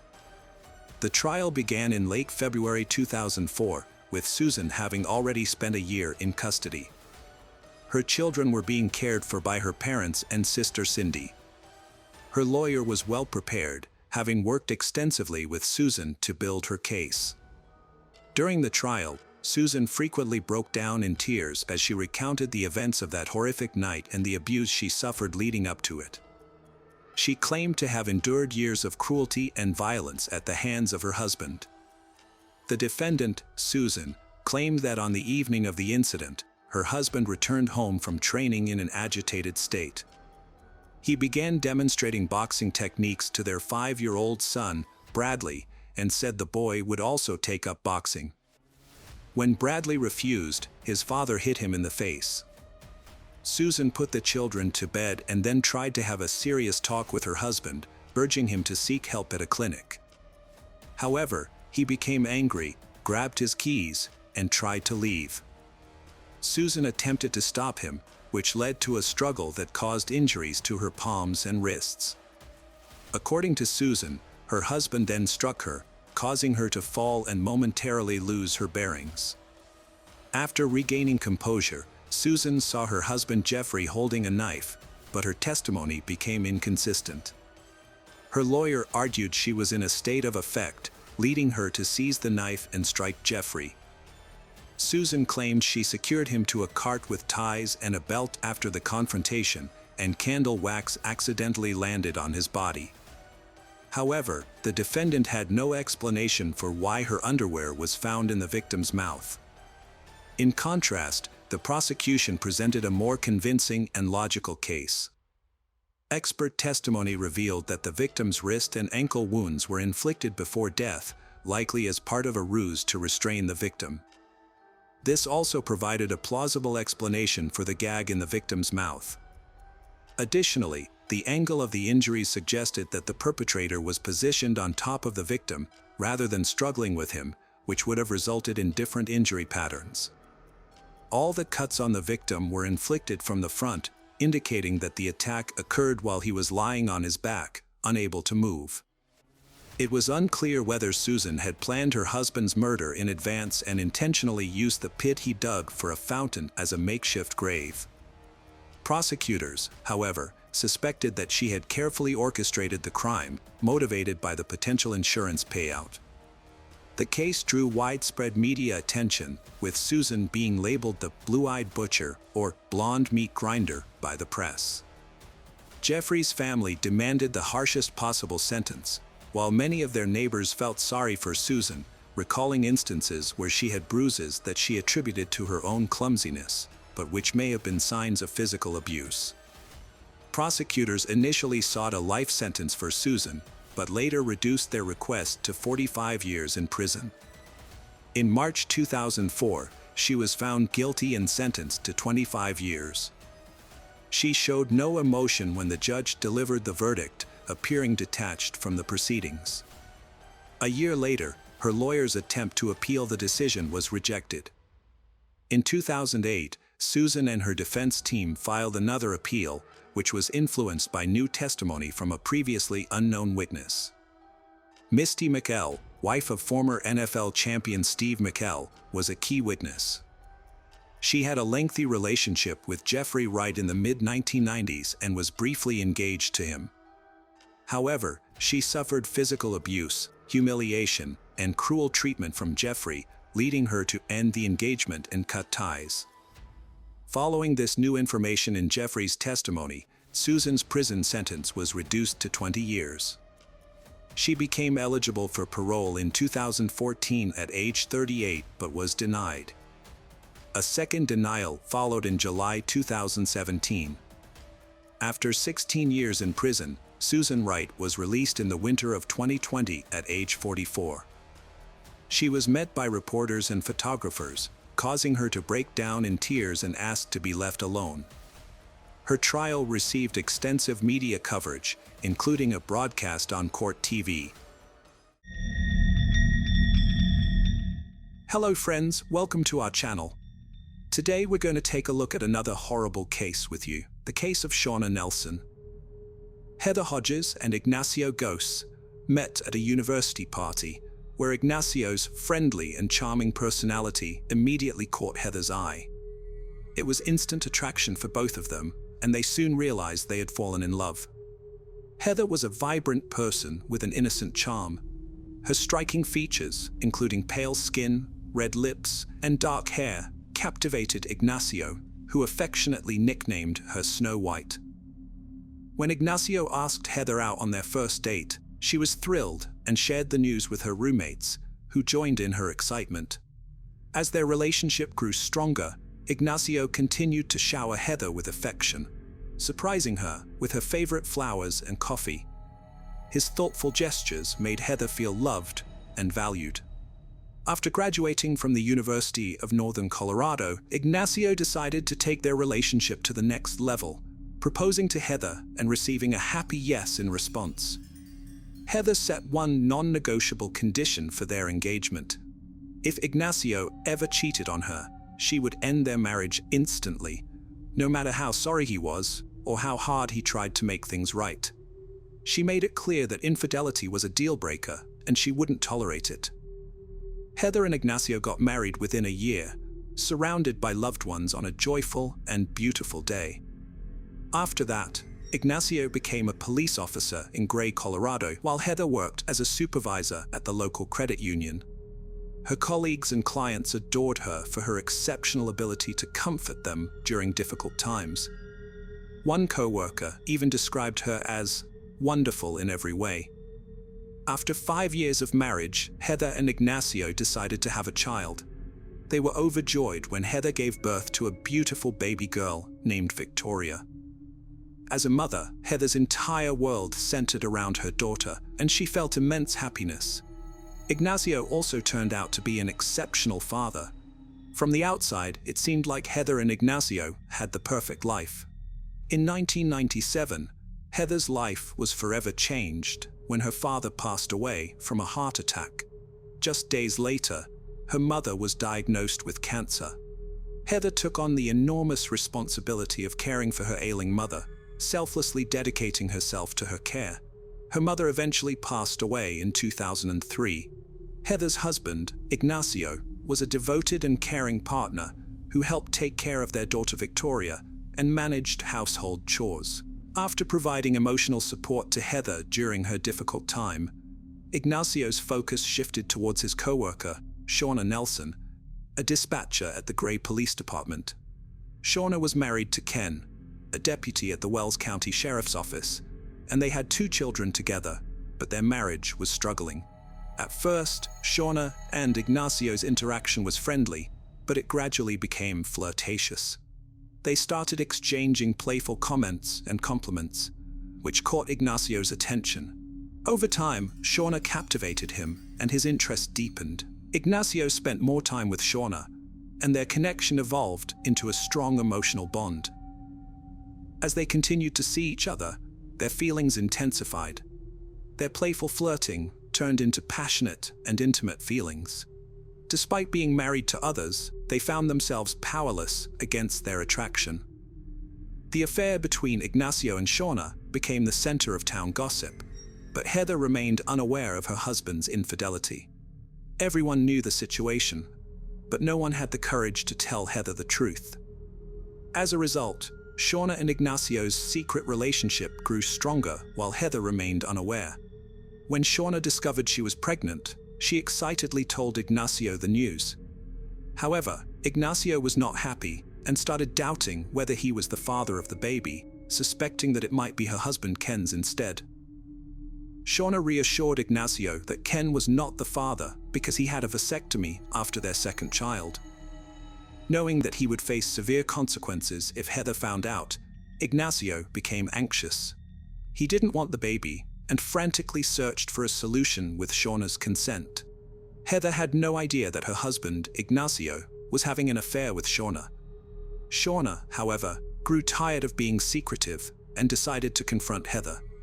One day, Shauna, accompanied by her friend Michelle, followed Heather to the grocery store. Shauna and Michelle discreetly trailed Heather around the store, watching her every move. Meanwhile, Heather, unaware of their presence, chatted with a friend on her phone. Eventually, Shauna approached Heather and hurled insults and accusations at her. The encounter left Heather deeply disturbed. Determined to get answers, Heather confronted Ignacio about the incident. She knew Shauna from his work Christmas parties and was aware that Shauna was his co-worker at the police department. When Heather asked Ignacio why Shauna, who had always been friendly towards her, would suddenly attack her in the grocery store, Ignacio explained that Shauna had romantic feelings for him, but reassured Heather that she had nothing to worry about. Ignacio promised Heather that he would tell Shauna to leave her alone. He followed through on his promise and confronted Shauna, telling her to stop bothering Heather. However, Shauna became very angry with him and refused to back off. Despite Ignacio's efforts, Shauna continued to harass Heather. One day, Shauna even showed up at Heather and Ignacio's house, demanding to speak with Ignacio. This made Heather suspicious of Ignacio's true intentions. Unbeknownst to Heather, Shauna had confided in a co-worker at the county dispatch center about her affair with Ignacio, revealing her strong feelings for him. Shauna expressed frustration that Heather, Ignacio's wife, was standing in the way of their relationship. According to the co-worker, Shauna also mentioned that she would relieve her frustrations by shooting at targets at the shooting range, imagining that the targets were Heather. Shauna had been having an affair with Ignacio for over a year, but her husband, Ken, remained unaware of the situation until he discovered Shauna's journal, which detailed her relationship with Ignacio.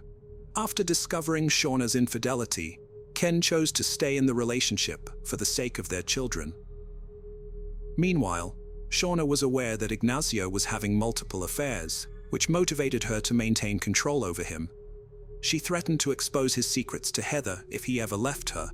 Shauna's obsession with Ignacio intensified, and in July 2005, she got a tattoo of his family name on her leg to solidify her connection to him. Shauna's behavior became increasingly unhealthy, crossing into stalking territory. If Ignacio and Heather took their daughter Victoria out, Shauna and her family would coincidentally appear at the same restaurant. Despite recognizing Shauna's concerning behavior, Ignacio continued their affair. When Shauna became pregnant with Ignacio's second child, she insisted on keeping the baby, refusing to consider termination. Shauna had a son named Christian with her co-worker Oso in March 2006, while still married to Ken. To keep the truth from Oso's wife, Ken offered to raise Christian as his own if Shauna stayed married to him. Shauna agreed to this arrangement. Later that summer, a woman approached Heather, Oso's wife, with surprising news. Shauna had given birth to Oso's baby. Heather was stunned and demanded answers from Oso when she got home. However, Oso lied to her, trying to conceal his affair with Shauna. But one night in December 2006, Heather caught Oso in the act. She waited up for him to return and confronted him as soon as he walked in. This time, Oso decided to be honest with Heather. He confessed to being out with Shauna that night and revealed that their affair had been going on for years. He also told her about Shauna's 2 pregnancies, including her recent birth of his son, Christian. Heather's husband, Ignacio, confessed to having an affair with Shauna, and Heather kicked him out of the house.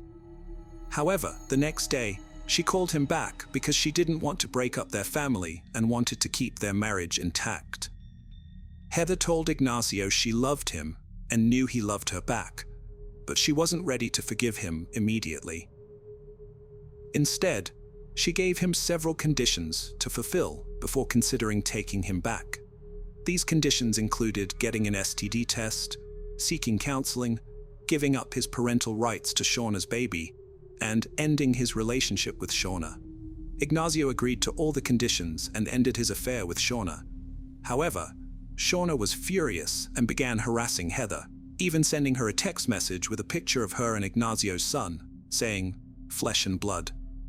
Shauna threatened to sue Ignacio for child support, and her harassment became so bad that Ignacio and Heather had to take precautions to protect their family and property.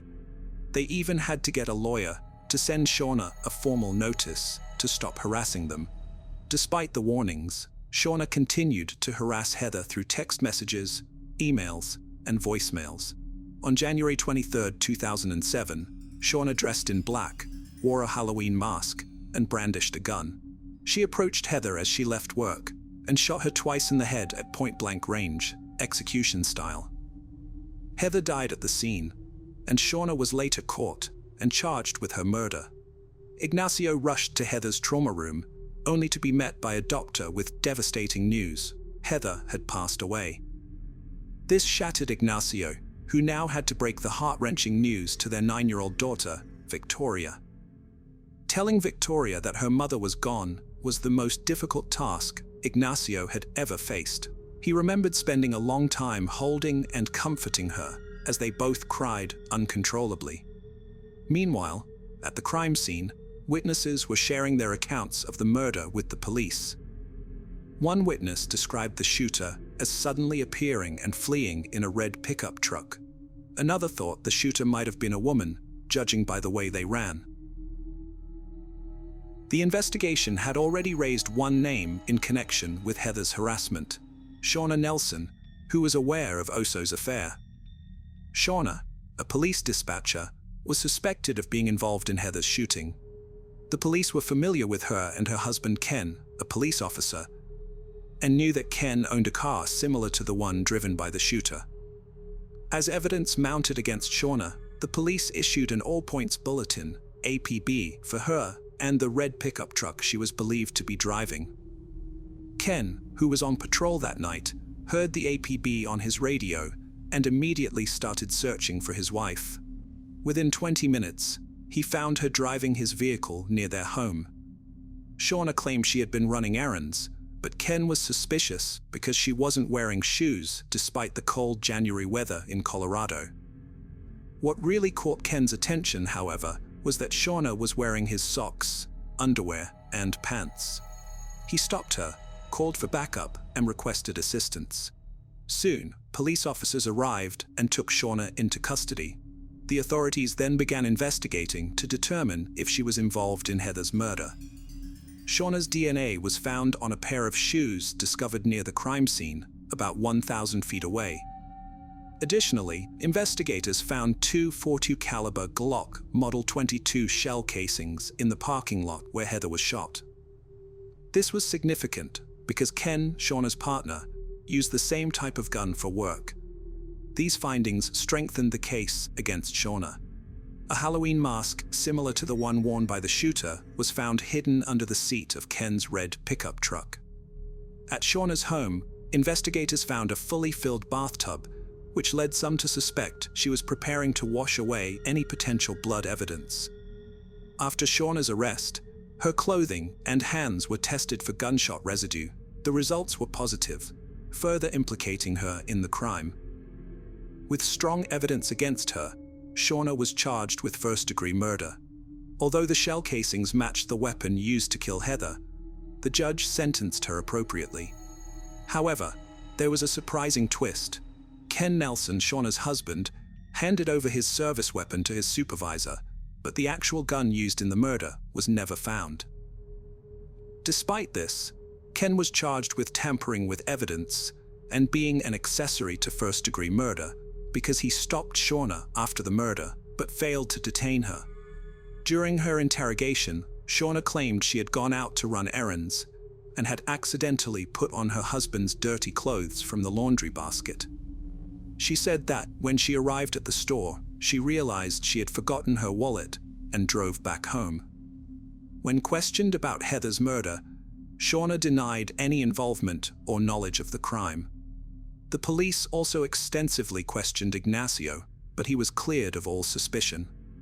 In February 2008, Shauna's trial began for Heather Garris's murder. Shauna pleaded not guilty to the charges.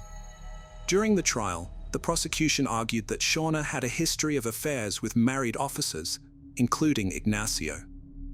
Shauna's motive for killing Heather Garris, according to the prosecution, was her obsession with Ignacio. A key witness in the case was Michelle Moore, Shauna's former best friend, who often accompanied her when she would publicly bully Heather Garris. In exchange for a lighter sentence, Michelle agreed to cooperate with the state and testify against Shauna.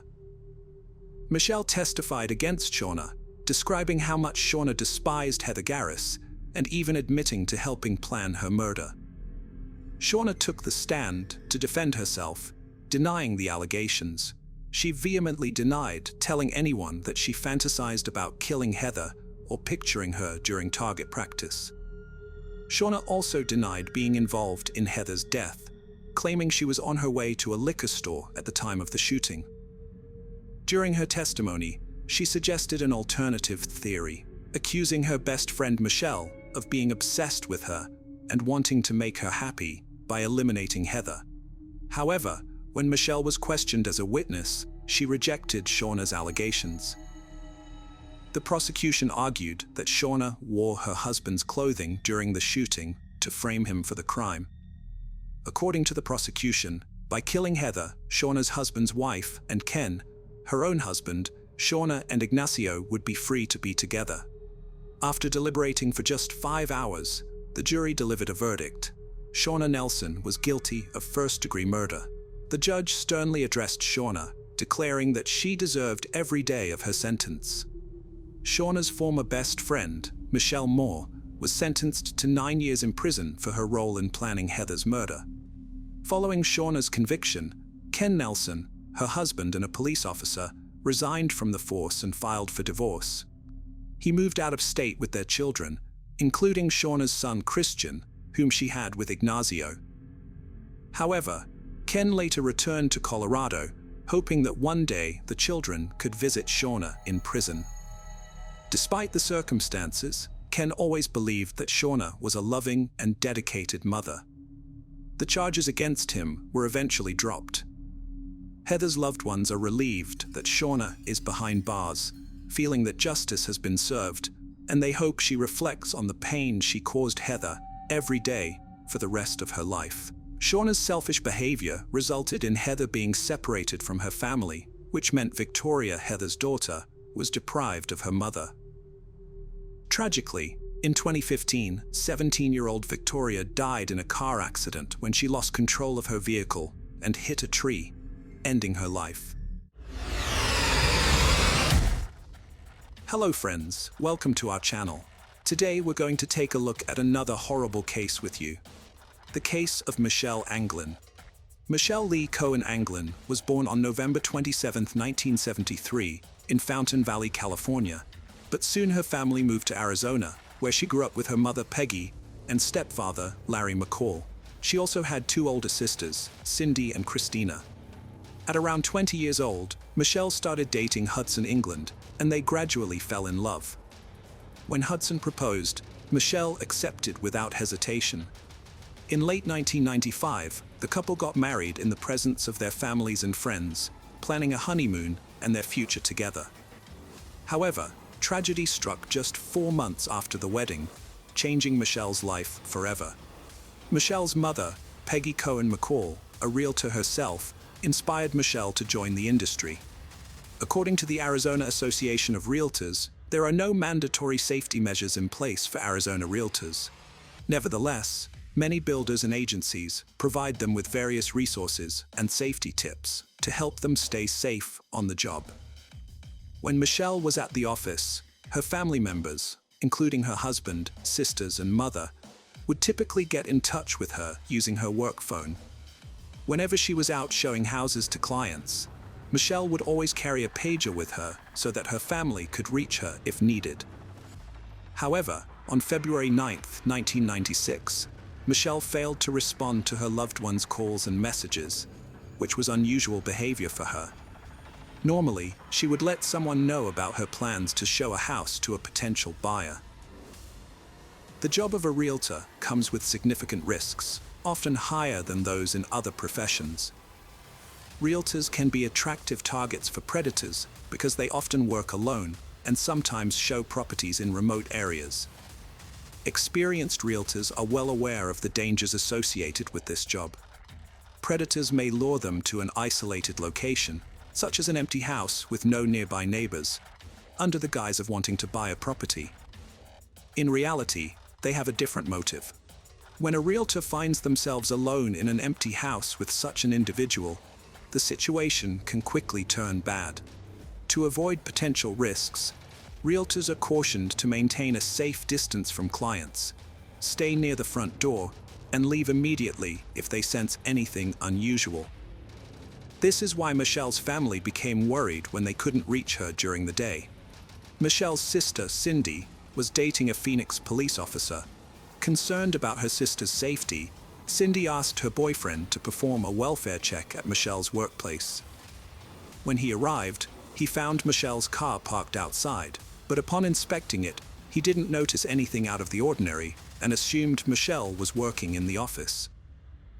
However, when he entered the office, he was surprised to find no one there. The lights were on, and music was playing, but what he saw next raised concerns. Michelle's purse and pager were left on the table, unlocked, with no signs of struggle or explanation for her sudden departure. That evening, Michelle's family filed an official missing persons report with the police. Earlier that day, Michelle had scheduled a meeting with a potential buyer to show them 3 houses near her office, so she decided not to drive. The police officers who responded to the report inspected Michelle's office and then visited the 3 model homes she may have been showing to the buyer. They performed a preliminary search of each house and found 3 pink buttons in the master closet, on the 2nd floor of one of them. They also noticed that 2 candles in the master bathroom had been knocked over, 1 into each sink, but everything else seemed undisturbed. Cindy's boyfriend got in touch with Cindy to ask if she could describe what Michelle was wearing that day. He wanted to know if the pink buttons found belonged to Michelle's clothes. Unfortunately, Cindy couldn't recall what Michelle had on that day. The officers were convinced that the buttons belonged to a woman due to their color. The police conducted a more thorough search of all 3 houses, focusing especially on the one where the buttons were discovered. Tragically, they found Michelle Anglin's lifeless body under the master bed, which was twisted, severely bruised, and showed signs of a violent struggle. In the closet of the same bedroom, they found traces of seminal fluid, indicating a possible sexual assault. Further investigation revealed broken ceramic candlesticks, pieces of Michelle's clothing, paint, and plaster chips under the bed, as well as in the master bathroom. However, the autopsy revealed no evidence of forced intimacy before Michelle's death. The forensic expert concluded that the perpetrator had attempted to undress Michelle, but she resisted, leading to a violent struggle. Michelle was ultimately strangled, as evidenced by 3 bruises on the left side of her neck and 1 on the right side. According to court documents, a fierce fight took place between Michelle and her attacker in the master closet and bathroom. The master closet contained buttons and seminal fluid, indicating a significant struggle. Additionally, the master bathroom area had damaged candles and candlesticks, while both the bathroom and under the master bed had paint and ceramic chips. These findings demonstrated the extent of the violence. Michelle's clothing was torn and intertwined, suggesting that the perpetrator had forcibly ripped it from her body. She suffered numerous abrasions and bruises on various parts of her body, and her injured hands and wrists indicated that she had been struggling to defend herself. Michelle's mother, Peggy Cohen McCall, reflected on her daughter's tragic death, saying she thinks about her every day. However, instead of remembering the good times, she can only recall the bad times and the fear Michelle must have felt in her final moments. Peggy Cohen McCall was not present to comfort her daughter and alleviate her fears. Following her daughter's death, Peggy Cohen McCall claimed she lost her job due to speaking out about the dangers faced by women working alone at open houses and model homes. The police's first port of call in their investigation was Michelle's husband, Hudson England. This was a routine step, as the police always consider the possibility that a family member might be involved in a crime. Michelle's family didn't think Hudson was capable of taking his wife's life, given that they had been married for just 4 months and seemed happy and in love. However, it's worth noting that a short marriage doesn't rule out the possibility of foul play, as seen in the tragic case of Krista Alexander, who was found dead just 4 months after her wedding. The investigators interviewed Hudson, and he appeared genuinely shaken by Michelle's death.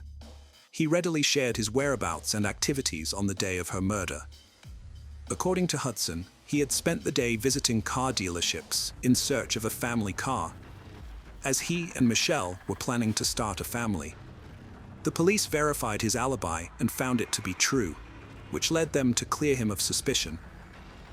Hudson also told the investigators that he had no idea who might have wanted to harm Michelle, and suspected that she might have been attacked by someone she was showing the house to.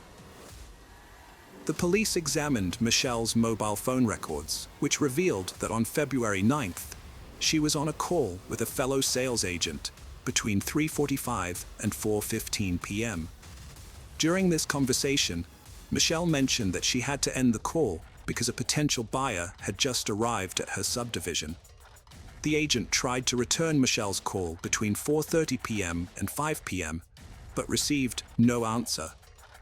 This information allowed the detectives to narrow down the time frame of Michelle's attack. However, they still needed to identify the identity of the potential buyer she was supposed to show the model homes to. Unfortunately, Michelle did not mention the man's name during her phone conversation with the fellow agent, nor did she record his name in her work notes. The police lacked immediate leads on the mysterious potential buyer due to lack of information. To generate leads, they sought out witnesses, interviewing residents in the area where Michelle was attacked. A local resident, who coincidentally arrived home from work between 4:45 p.m. on February 9th, reported seeing a white man descending the steps of one of the 3 houses for sale. This witness also noticed a black, older model Chevrolet pickup truck with California license plates in the house's parking lot. Additionally, prospective buyers who visited the subdivision between 4 and 4:30 p.m. that day recalled seeing a man walking from the direction of the second and third model homes. They also reported that candlesticks in the third model's master bath had been knocked over into the sinks. The police made a public appeal through the media, seeking any relevant information about the case. They shared details about Michelle England's attack, hoping for clues, and fortunately, this effort was successful. Kim Ramos, a young real estate sales associate, contacted the police on February 9th, the same day Michelle's lifeless body was found. Ramos reported that at around 2 p.m. that day, she had met with a potential buyer who drove an old black Chevrolet pickup truck. The truck caught her attention because it seemed out of place with the $500,000 house the client wanted to buy, suggesting a more modest lifestyle. The client asked Ramos to accompany him to a 2-story house to answer some questions. Although she went with him, she was cautious due to his invasion of her personal space, walking too close and touching her hand several times. She also thought his questions about the tiled floor and the option of a 4th bedroom and den were unconvincing. Ramos asked the client to fill out a guest registration card, which he completed, listing his name as James Adams and providing his home address and phone number. Later, police officers arrived at the address and saw an old black Chevrolet pickup truck with California license plates. Although 32-year-old James Van Adams, the truck's owner, was not home, the police took pictures of the truck and showed them to Ramos. She confirmed that it was the same pickup truck driven by the suspicious client she had met earlier that day, just before Michelle England's death. When investigators looked into James Van Adams's past, they were surprised by what they found. He was married and had a child, but he and his wife were currently going through a separation. Adams had a criminal record, having been convicted in California for a crime he committed in 1990. Melissa Cunningham, a petite 5'4" sales agent weighing 102 pounds, was working alone at a new apartment complex when Adams approached her. He asked her to show him around the model homes that were still under construction. Specifically, he was interested in a 2-story model with a master bedroom and bathroom upstairs. Melissa spent a few minutes with Adams in the upstairs master bedroom and bathroom. As they made their way back down the stairs, Melissa, who was leading the way, heard 2 thuds that sounded like footsteps. She felt a sudden push and fell to the floor below. Adams quickly apologized, claiming he had tripped on a nail, which they both looked for as an explanation for the incident. Adams grabbed Melissa from behind, wrapping one hand around her neck and choking her while twisting her head to the left with his other hand. He threatened to break her neck if she screamed. He then dragged her down the hallway into the kitchen, threw her to the floor, and started tearing off her clothes. Luckily, Melissa managed to escape. She memorized the license plate of Adams' truck and contacted the police. Adams was soon arrested and spent only 2 years in prison for the attack. When investigating Michelle England's death, it didn't take long for detectives to discover Adams' previous failed attack. They obtained a search and arrest warrant, returned to Adams' home, and took him in for questioning. However, he refused to talk and appeared nervous, with injuries under his eye. The detectives suspected that these injuries could have been inflicted by Michelle defending herself with the missing candlesticks, which were later found. They took samples of James's DNA, blood, and hair for further investigation. Kim Ramos, who had met with Adams just a few hours before Michelle's body was found, stated that when she showed him around the house, he didn't have any injuries, bruises, or scratches on his face. However, Adams later claimed that he got hurt while working on his pickup truck. But during the investigation, it was discovered that Adams left work on February 9th at noon and didn't return, citing car troubles. His employer and colleague testified that when they saw him next, he had a facial injury and a black eye that hadn't been there on February 8th or 9th. Initially, the analysis of Adams's DNA, blood, and hair samples excluded him as a contributor, but when the crime lab retested the samples, they got contradictory results, this time including him as a contributor. The Department of Public Safety, DPS, verified the latter result with additional testing. Although the police took extensive fingerprints and footprints at the model home, none of them matched Adams. James Van Adams denied any involvement in the crime. His trial started on July 1st, 1997. Prosecutors presented evidence that implicated Adams in Michelle's death, including testimony from Kim Ramos, who believed she was lucky because Adams had intended to target her before attacking Michelle. Ramos also stated that she didn't believe Adams was genuinely interested in buying a house, citing his clothing, vehicle, and questions about the flooring and 4th bedroom, which she thought were absurd. The state also presented evidence of Adams' interactions with other sales agents on several occasions. In California, several years prior, Adams had interacted with agents. Additionally, months before the attack on Michelle England, he had been in Briarwood, Sientra, and even hours before the attack, he was in contact with other agents. Susan Wright, an employee of Homes by Dave Brown, testified that she had multiple face-to-face meetings with Adams at the Briarwood subdivision and numerous phone conversations with him while working at Briarwood and later at another subdivision. Wright remembered their first meeting in September or October 1995, when Adams asked to view a house for sale. She recalled that Adams stood too close to her and, despite indicating he had questions, didn't ask a single question during the viewing. When other potential buyers arrived, they immediately left and returned to the office. On November 5, 1995, Adams visited Wright's office again, filling out the guest registration card as Jim Adams. According to Wright, Adams repeatedly visited her office and called her, asking her out on dates each time. It became apparent that James Van Adams exhibited a repetitive pattern of criminal behavior. The victims he attacked in California in 1990, including Michelle England, Susan Wright, Kim Ramos, and Melissa Cunningham, shared similar physical characteristics. Additionally, they all worked alone, and the incidents occurred in the afternoon. In the cases of Melissa Cunningham and Kim Ramos, Adams requested that they accompany him to an upstairs location in a two-story house. The evidence found near Michelle England's body suggested that he made the same request to her as well.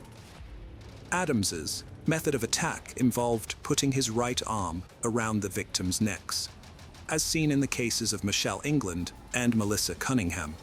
In both instances, the attacker removed the victims' clothes and attempted to sexually assault them, indicating that Adams was preparing to commit a crime. Adams targeted potential victims who worked alone and could show him houses for sale without witnesses. The trial process proved to be another ordeal for Michelle's family, who were present in the courtroom. The judge had to remove Michelle's mother, Peggy Cohen McCall, due to her emotional outbursts as she screamed at Adams. However, Adams seemed to take pleasure in seeing Michelle's family suffer and periodically flashed a grin during the trial. On July 14, 1997, the court sentenced Adams to death, despite his claims of innocence throughout the trial. He subsequently exhausted all legal avenues to appeal the verdict, citing the 1990 incident in California, where Melissa Cunningham escaped as evidence that he didn't intend to kill Michelle England. Adams argued that, given this previous incident, the jury should have concluded he was guilty of premeditated second-degree murder, not first-degree murder. Ultimately, all his appeals failed. Adams was found dead in his prison cell on March 14, 2005, and attempts to resuscitate him were unsuccessful. The cause of death was asphyxia, which he had inflicted upon himself. Upon hearing the news, Michelle's family, including her mother Peggy, were overjoyed, with Peggy describing it as a good day. Hello friends, welcome to our channel. Today, we're going to take a look at another horrible case with you. The case of Samantha Josephson. In the heart of Columbia, South Carolina, amidst the energy of a bustling college town, the life of a young student named Samantha Lee Josephson took a dark and tragic turn. Her story gripped the nation and shed light on the potential dangers that can exist in the most routine aspects of our lives. Samantha was a shining presence on the University of South Carolina campus. Tragically, a routine night out led to a series of events that would profoundly impact the lives of those who knew her. Samantha Lee Josephson was born to her parents, Seymour and Marcy Josephson, in Princeton, New Jersey, and grew up in Robbinsville, New Jersey. As a student, she attended the University of South Carolina, where she majored in political science. Samantha, who was a senior in college, planned on graduating in 2019 and attending Drexel University School of Law, where she wanted to study to become an international law specialist. Samantha had earned full and partial scholarships to Drexel University and Rutgers, respectively, and aspired to practice international law. Samantha was a member of the Alpha Gamma Delta sorority.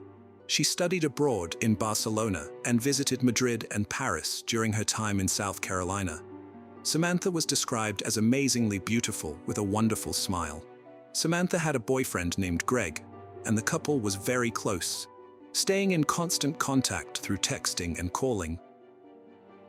They had plans to start a future together, even when Samantha was going to be attending law school. Greg was going to move in with her and support her. Everything seemed to be going well until Friday, March 29, 2019, when she never returned to her apartment, and things took a turn for the worse for Samantha. On the evening of March 28, 2019, Samantha planned to go out with her roommate and some friends in Columbia, South Carolina. Her boyfriend, Greg, was supposed to join them as well, but he was back in his hometown at the time. Still, he told her to go out and have fun without him.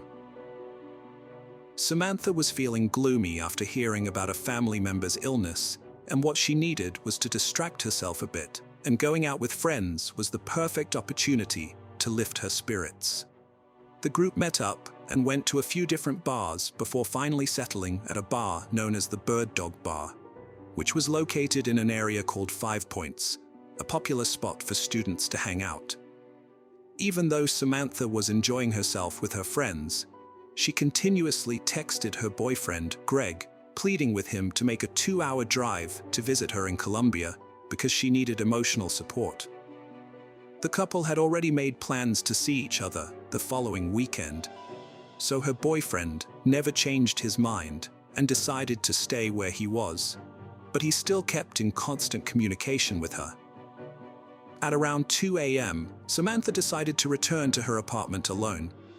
She called an Uber, a popular ride-sharing service, using a mobile app, as this was a common practice among her and her peers. On that occasion, fate would lead her into the hands of a murderer. While Samantha waited for the Uber, she had one last phone conversation with Greg at around 2:04 a.m. Samantha told him she was going home and had taken an Uber. This was a routine she had followed many times before, using Uber to get to and from the bars, as the distance was too far to walk. A few minutes after placing the request with an Uber, a car pulled up to the curb where Samantha and a group of other weary bar customers were waiting for lifts. Security cameras captured her approaching the car, only to realize that the driver was there for someone else. After doing an about-face, she is seen retreating to her spot on the sidewalk. Samantha was wearing an orange shirt and black pants. After some time, a black Chevrolet Impala, driven by a man who was later identified as Nathaniel David Rowland, pulled up into the space in front of her. Samantha said goodbye to Greg, and she opened the door and exchanged a quick word with the person behind the wheel before climbing into the back seat. Once she was inside the car, it sped off away. Within a short time, the Uber that Samantha had ordered arrived at the designated pickup location. From that point in time, no one other than the 21-year-old political science major student and the man driving the Impala knew that she had gotten into the wrong car. The CCTV footage would later show that the black Chevrolet Impala circled the area numerous times before targeting Samantha. Anyone who has ever spent time in 5 Points was aware that college students gathered in the streets after the bars closed to wait for their rides, and watching him drive around the area suggested that he knew exactly what he was doing that night. Samantha's boyfriend, Greg, used the Find My Friends app on her phone to track her movements and ensure she got home safely that night. However, he noticed that she was traveling in the opposite direction from her apartment. At first, he thought she might be going to a friend's house, but when he later texted her to check if she was okay, he received no response. He then tried calling her, but she did not answer her phone. Greg tried texting Samantha several more times, but noticed that his messages were delivered but not read, indicating that she never read any of them. Later, her phone location stopped sharing, which shocked Greg as it had never happened before. Greg later thought that Samantha might have misplaced her phone in the Uber, but still decided to call her friends and roommate to find out if they had heard from her, or if she had made it home. Unfortunately, nobody had heard from her or seen her. Greg hoped she would turn up in the morning and tried to get some sleep. The following day in the morning, Samantha was not present. Her roommates were worried about her location and reported her as missing. Her boyfriend Greg also drove for 2 hours from Colombia to help search for her. A little over 3 to 4 hours after the missing person report was filed, the dead body of a young woman, later confirmed to be Samantha Josephson, was found by a group of turkey hunters in a wooded area in New Zion, about 65 miles away from Five Points. Less than 24 hours after she was last seen on surveillance video getting into a black car. Shocked by the gruesome discovery, the hunters immediately called 911, and representatives from the local sheriff's office were promptly dispatched to the scene. After an autopsy was performed, it became clear that Samantha was the victim of a violent attack. Her body had more than 120 separate stab wounds, with injuries to her face, head, neck, hands, upper body, legs, and feet.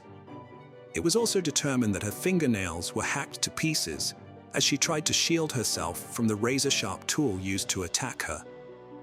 The evidence suggests that she was stabbed with a double-bladed knife and then dragged to the woods.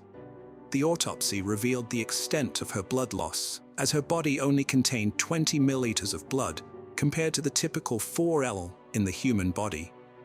Investigators were dumbfounded by the sheer brutality of the crime. The investigation revealed that Samantha had accidentally gotten into the wrong car, thinking it was her Uber. The Uber driver she had called was seen arriving shortly after, but when he found she was not there, he cancelled the trip and left. It is likely that the car she was in was not the Uber, as she was murdered soon after. Investigators believe the driver used the child-proof locks to trap her inside, as the doors could only be opened from the outside. The description of the car, a black Chevrolet Impala, was quickly released to the public in the hopes of finding the perpetrator before he struck again. Fortunately, the car was spotted by officers on routine patrol a few days later, and the driver, Nathaniel Rowland, was arrested after a short chase. A search of Rowland's car revealed a child's car seat surrounded by what seemed to be bloodstains. There were also large quantities of blood on the passenger seat and in the trunk. Samantha's cell phone was also found in the car, and it was discovered that Rowland had tried to sell it to a pawn shop earlier that day. Despite the overwhelming evidence, Rowland continuously denied any knowledge of Samantha's kidnapping and murder. A physical examination revealed traces of Samantha's DNA under his fingernails, but none of his DNA was found on her. Detectives speculated that Samantha was the victim of a sudden and violent attack, and the activated child-proof locks in the car suggest that Rowland trapped her inside as soon as she got in, leaving her helpless as he stabbed her repeatedly with a double-bladed knife. She was caught unawares by the ferocious attack and had to put a lot of effort into trying to defend herself, which would account for the multiple stab wounds found on her hands, as well as the condition of her mangled fingernails. Considering the excessive force that was used against her, it's understandable that Samantha was not able to scratch her attacker, which would have left his skin cells under her nails after the dreadful act was done. Rowland drove to a farmer's access road in New Zion, where only a local would have known it existed, and dumped Samantha's body in the nearby woods. After arriving back home, Rowland spent much of the day posting on social media as if nothing had happened, since he lived there nearly all of his life, and his residence was only minutes away from where the remains were found. That was 2 more strong pieces of evidence that pointed fingers to him as the killer. A peek into Rowland's background revealed that he was a devout churchgoer who had attended South Carolina State University in 2017, although there are no records of him graduating. It's unclear what he was doing for employment at the time. Rowland had 1 past felony arrest from October 2018 for obtaining a signature or property under false pretenses. There was also a woman who was carjacked by 2 men, one of them being Rowland. They assaulted her and forced her to drive to an ATM, where they took her money. They then forced her to drive home, where they robbed her of even more of her belongings, including a PlayStation 4. Rowland was never convicted of robbing the woman, but he did sell some of her stolen belongings, including the PlayStation 4. When detectives obtained a search warrant for the apartment of his girlfriend, named Maria Howard, in New Zion, where he lived, they combed the trash bins behind the apartment and found a sock and bandana, allegedly belonging to Roland, that were heavily stained with Samantha's blood. The detectives also found a white sheet with blood on it, a roll of duct tape, bleach wipes with blood on them, and a two-bladed knife that seemed to have blood on it. Tests would later confirm that the blood found on the two-bladed knife, as well as blood found on the sheets, in the car, and on the bleach wipes, was a match for Samantha Josephson. With the evidence against him mounting swiftly, Roland was initially charged with possessing a weapon during a violent crime, the kidnapping, and the murder of Samantha Josephson. The trial would be grueling for the family, with Nathaniel Roland pleading not guilty, claiming he was innocent, even with the mountain of evidence against him. When the trial began in the summer of 2021, Roland's defense team argued that their client was an innocent man, based largely on the fact that his DNA had not been found on his alleged victim. On the other hand, prosecutors countered the defendant's claims of innocence with the undeniable amount of evidence that was collected in the case, amid the proof they put forward, which included the CCTV footage showing his car picking Samantha up in 5 points and driving away, the quarts of her blood that were found in his car, her bloody footprint on the vehicle's back window, allegations that he tried to use her bank card at an ATM after disposing of her body, cell phone trackers that placed their devices in the same place at the time of the murder, and the fact that he lived near where her remains were discovered. A handwriting expert was also brought in to compare Roland's handwriting to a list that was written on a piece of paper found in his home, on which it was written, duct tape, tape her whole body, gloves, all black, flip phone, gasoline, matches. The expert testified that it was most likely that Roland wrote the list, which sounded as if it was a plan for the dreadful act. The prosecutors called 31 witnesses to testify, including someone who witnessed Roland cleaning the weapon, the pawn shop owner to whom he tried to sell Samantha's cell phone, and his ex-girlfriend, who claimed her daughter had blood on her shoe after being in Roland's car following the murder. Roland did not call any witnesses, and none of his family members testified on his behalf, yet he continued to assert his innocence and pleaded with the judge. The jury reached a guilty verdict in just 1 hour, and Nathaniel Roland was sentenced to life imprisonment without the possibility of parole. In the wake of Samantha's murder, her parents, Seymour and Marcy Josephson, took it upon themselves to ensure that no one else suffered the same fate as their beloved daughter. To achieve this, they started the What's My Name Foundation, which encourages people of all ages to ask rideshare drivers to identify them by name before entering a stranger's vehicle. The Josephsons also advocated for a safety protocol they call SAMI, which stands for Stop, Ask, Match, and Inform. Additionally, in the aftermath of Samantha's tragedy, the rideshare industry implemented measures to protect both drivers and passengers, such as the issuance of a personalized 4-digit code that riders could use to confirm through the app that they were getting into the correct car. Samantha Lee Josephson's untimely death sent shockwaves through the hearts of her family and friends. The pain they bear is immeasurable, a testament to the bright light that Samantha was in their lives.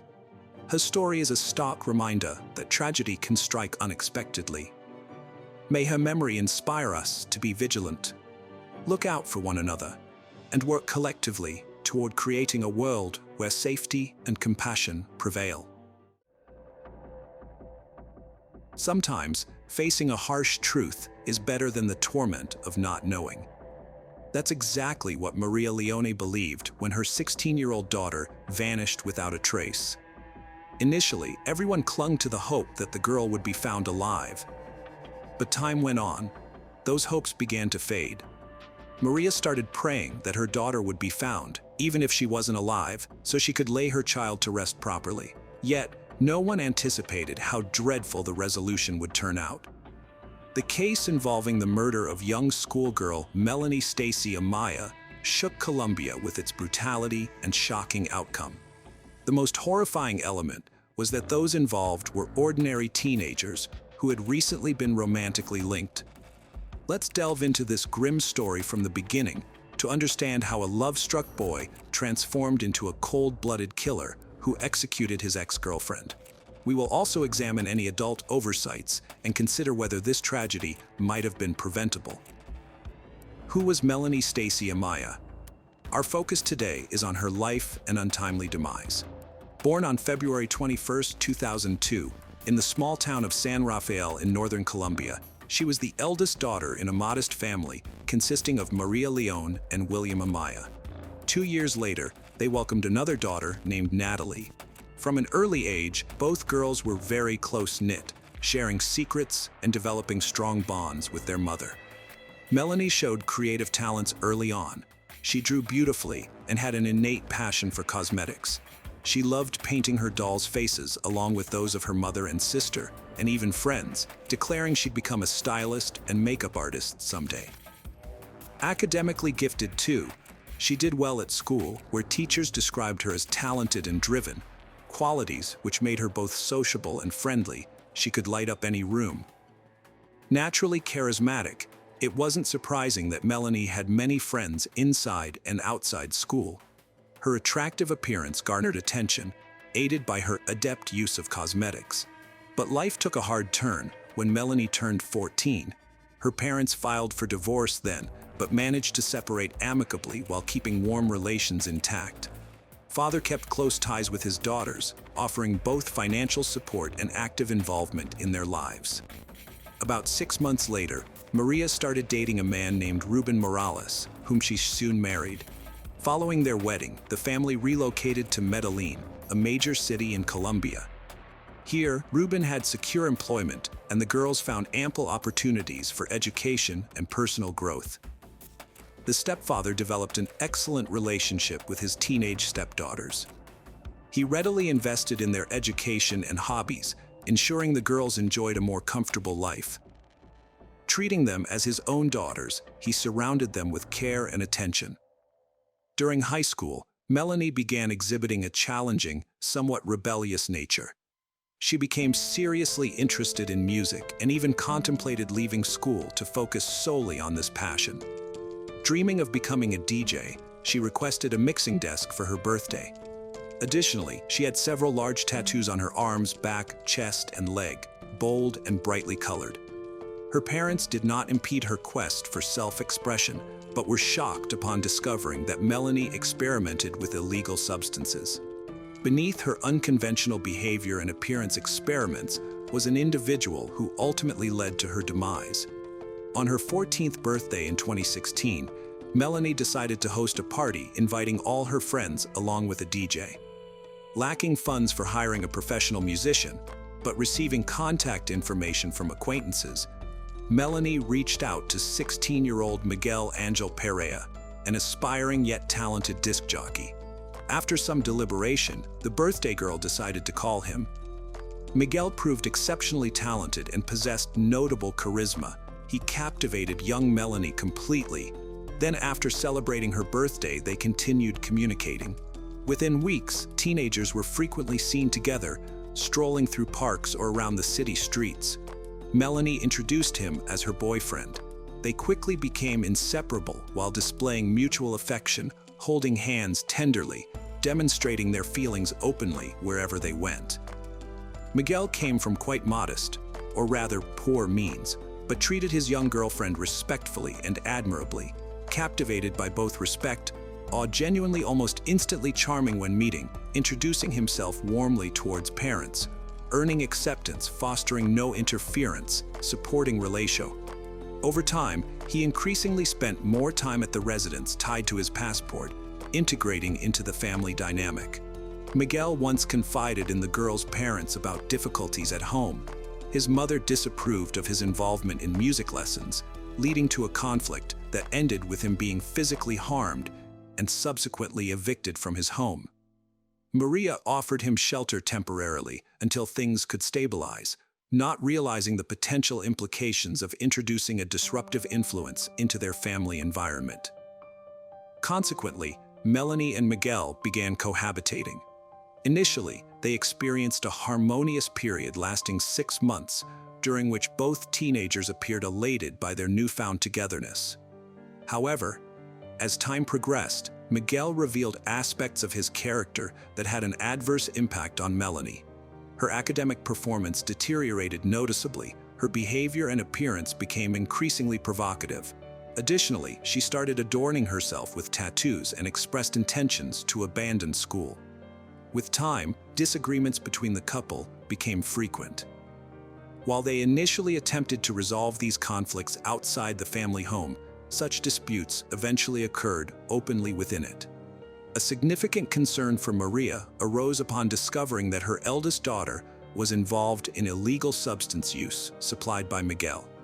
In response to this revelation, Maria initiated a serious conversation with Melanie, who admitted tearfully to limited experimentation with drugs and promised never to engage in such behavior again. Despite deciding it was best for Miguel to leave due to his negative influence on their daughter, Melanie intervened on his behalf, assuredly promising improved conduct for both herself and Miguel moving forward. Reluctantly acquiescing after some deliberation proved to be another misstep for Maria and Ruben, as troubling signs soon emerged.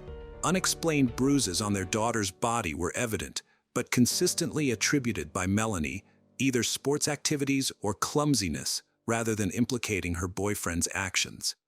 6 months later, a significant incident occurred.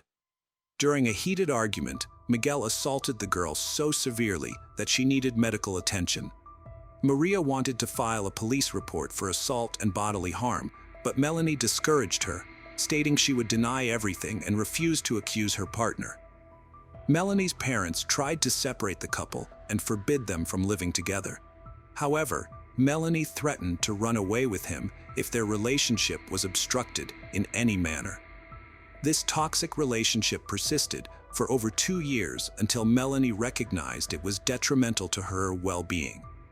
In early May 2018, another intense quarrel erupted between the teenagers, escalating into physical violence. This time, Melanie took initiative and told Miguel their relationship was over. She demanded he pack his belongings and leave her home immediately, or she would contact the police about the abuse she endured. Miguel complied with her demands, but later asked for forgiveness. Despite this, he could not let go emotionally. Miguel began stalking Melanie, tracking her movements and monitoring whom she interacted with, and he regularly called and messaged her. His messages ranged from declarations of love and apologies to death threats. Concerned about this obsessive behavior, Ruben sought a restraining order against Miguel for the safety of his stepdaughter. Nevertheless, law enforcement dismissed his concerns, seeing no threat in what they perceived as teenage drama. Maria also reached out to the prosecutor's office, citing potential danger posed by Miguel. However, authorities did not take her seriously either.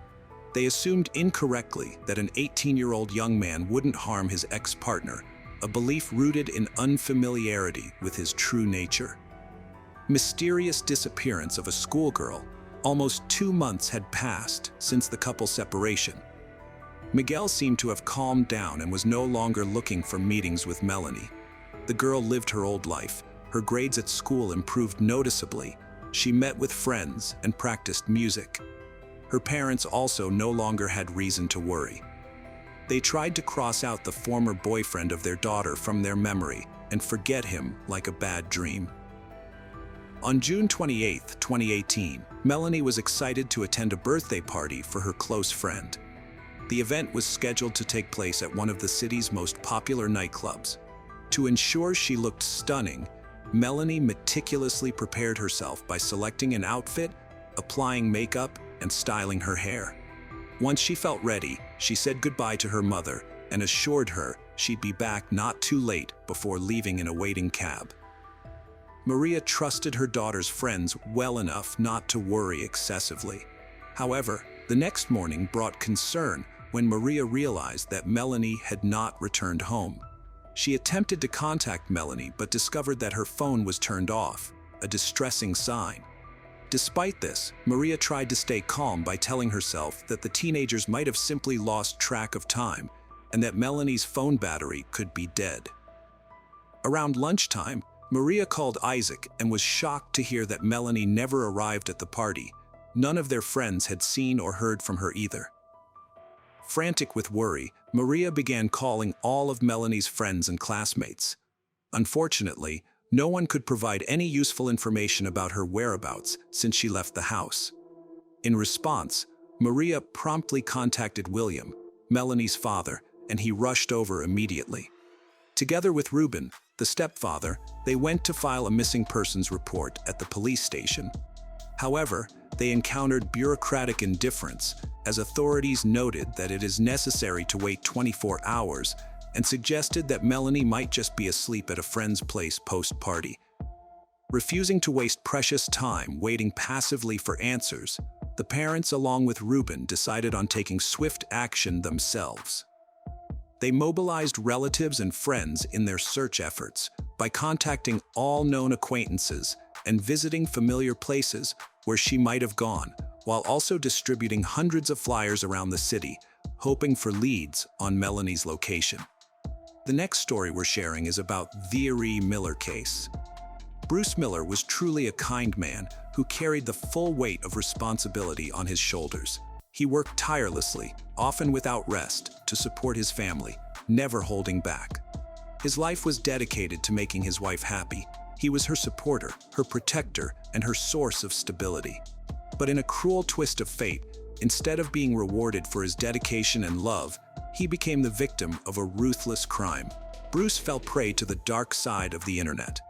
His feelings for Shari grew after he hired her and helped raise 3 children with her. They eventually fell in love 2 years later, and this emotion completely consumed him. Bruce decided to adopt her children to create a united family and home for them all together. However, Shari concealed her true intentions. While Bruce believed in their bright future together, she led a double life and deceived him. The computer Bruce bought for Shari turned out to be more than just a gift. It became an instrument in her dreadful scheme. Instead of using it for business growth, she used it to plan his murder. Shari came to realize that divorce wouldn't bring her desired wealth, and so she resorted to drastic measures by manipulating Bruce's feelings and using him as an instrument in her cruel plot. This case could be seen as one of its kind, a pioneering example where online interactions played a critical role in criminal activity.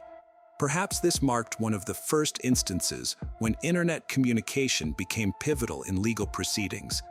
A fascinating development indeed. In today's era, such cases are increasingly common compared to times when the internet was nascent and people were unaware that everything they did online could be tracked or restored.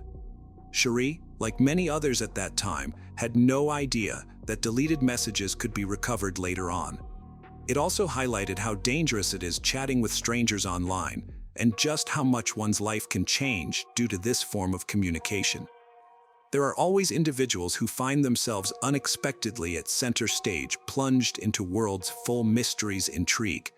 And Bruce surely counted among those people, a person whose story is packed with secrets, unexpected turns. Born on July 26, 1951 in Flint, Michigan, during younger years, Bruce worked as mechanic General Motors factory, but later changed course, opening own business salvage yard, deal-told cars reselling spare parts despite handling large cash sums, dealing different social groups, still known generous, kind-hearted individuals. Sometimes he even bent law falsifying license plates. Though rarely done, didn't have many romantic relationships. Followed marriages, both ending divorce, finally meeting fate, bringing final love. Shari Miller. Shari often displayed unusual habits, behavior, according to her friends. She would act as if she were creating a new identity on the internet while engaging in flirtatious conversations with strangers. People's opinions were divided. Some believed Bruce was aware of it, but chose to ignore it, finding easier to maintain the status quo. Bruce valued his marriage and cherished the stability provided by Shari, along with his efforts to adopt her 3 children. Shari also aimed to preserve their marital bond. She had affection for Bruce and appreciated the appealing lifestyle he offered, even after she had misused his credit cards shortly following their wedding. This did not perturb Bruce much. Their relationship was as volatile as Cherie's personal life itself. They maintained a working routine during the day and spent intimate moments at night. Amid this familial bliss, Cherie's online alter ego began to emerge alongside her growing confidence. Her chat interactions became increasingly explicit, often focusing on sexual topics with various men under different aliases such as Horny 24-21, Love Me Slowly, and I Want to Be Seduced. Rather than sticking with consistent contacts, she preferred engaging with new individuals once boredom set in, initiating cycles of flirting anew each time. As per her own explanation, these interactions were mere playful engagements, a game wherein each new man represented another level of progress that boosted her sense of invincibility. This detached mentality eventually led Cherie down a detrimental path. Amidst her frequent online activities, Cherie encountered Jerry Cassidy, a former police officer residing in Reno, Nevada, and they quickly developed romantic feelings for each other. It seemed Jerry held a special place for Cherie in contrast to previous online acquaintances. Eventually, they even renamed their accounts, Cherie adopting Jerry's Fool, while Jerry took on Cherie's Fool. Their digital exchanges encompassed everything from casual texting and flirting to sharing nude photographs and exchanging sexually suggestive messages and videos featuring explicit content involving Cherie herself. One must remember that all these exchanges took place back in 1999, when executing such actions involved significantly more complexity compared to today's technological advancements. Jerry was born on October 6, 1960, in Kansas City, Missouri. From a young age, he was passionate about hunting and harbored of joining the FBI. He planned to achieve this by starting with the Montana Police. Jerry served as a detective in the homicide department for 9 years, eventually rising to the rank of lieutenant. However, by the end of his tenure, things took a troubling turn. While investigating one case, Jerry uncovered several fraudulent documents within the department. It was clearly an inside job. Acting responsibly, he reported these findings to his superior. Unfortunately, word got out among his colleagues. They branded him a snitch and ostracized him, jeopardizing his career. The situation escalated until it became evident that he was no longer welcome there. After being demoted, Jerry chose to resign from his position in 1994. This had a profoundly negative impact on him.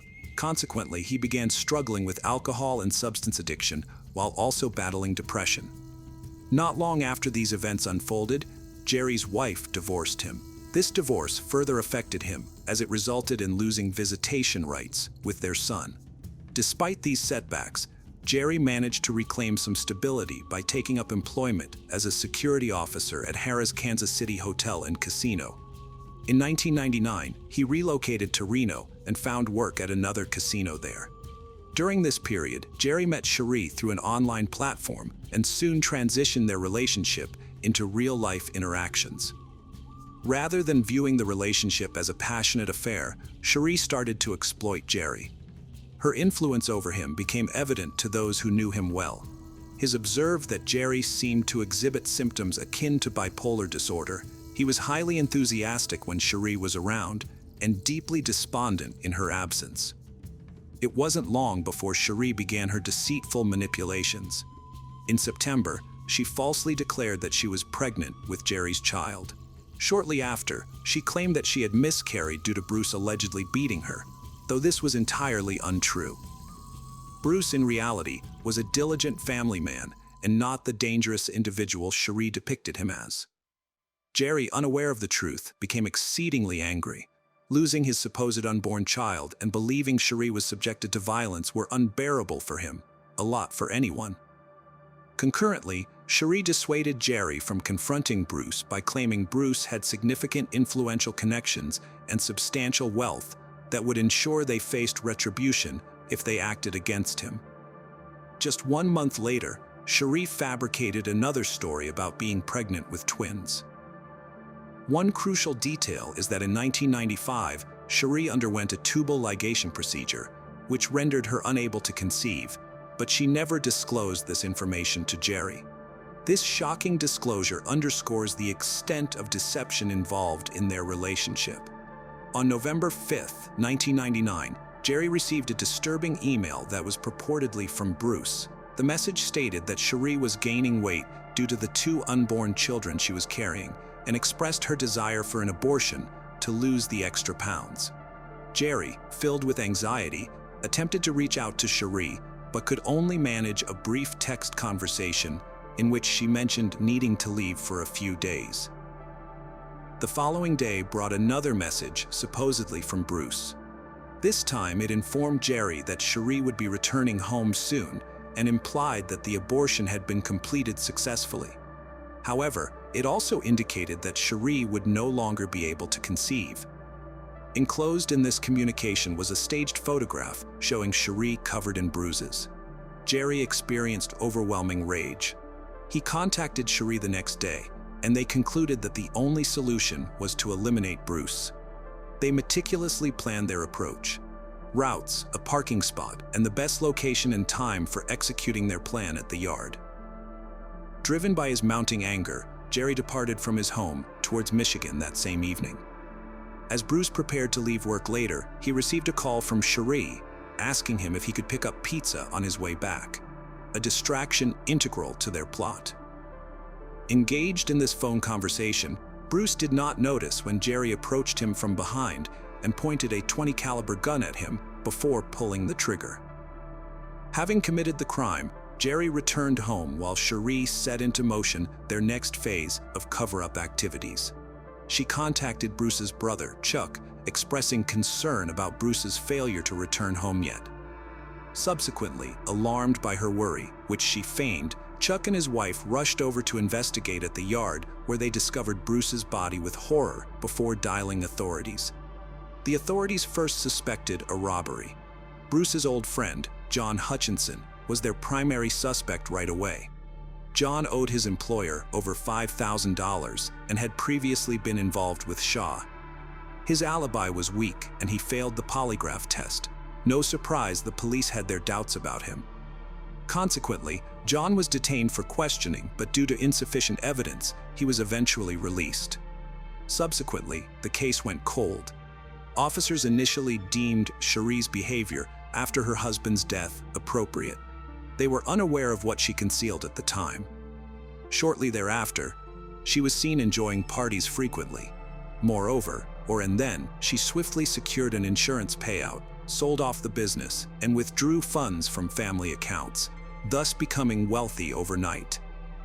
Amidst her festivities and expenditures, she invited her new partner to reside in the house formerly shared with Bruce. Jerry and Cherie's relationship fell apart abruptly after Bruce's death. That was when Jerry discovered Cherie had fallen for another man. He started to feel immense guilt and reflected on the dreadful crime he had committed alongside her. Having worked for the police for many years, Jerry quickly discerned that he was merely a pawn in Cherie's scheme. She manipulated his emotions to eliminate her husband. It dawned on him that Bruce was truly an innocent man. None of the accusations Cherie had fabricated involved abuse, affiliations, beatings, or children. Even the pictures presented as evidence were dated 1994.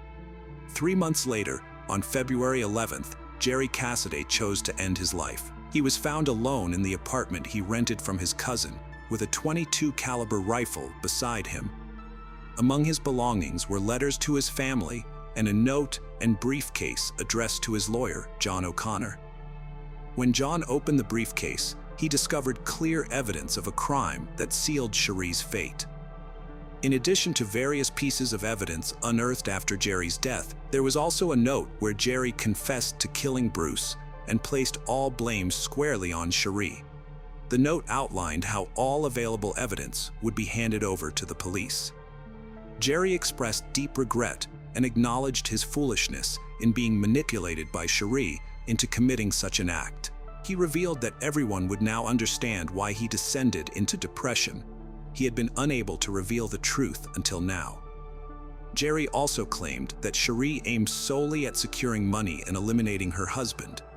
She succeeded in her goal, but disregarded the harm caused along the way.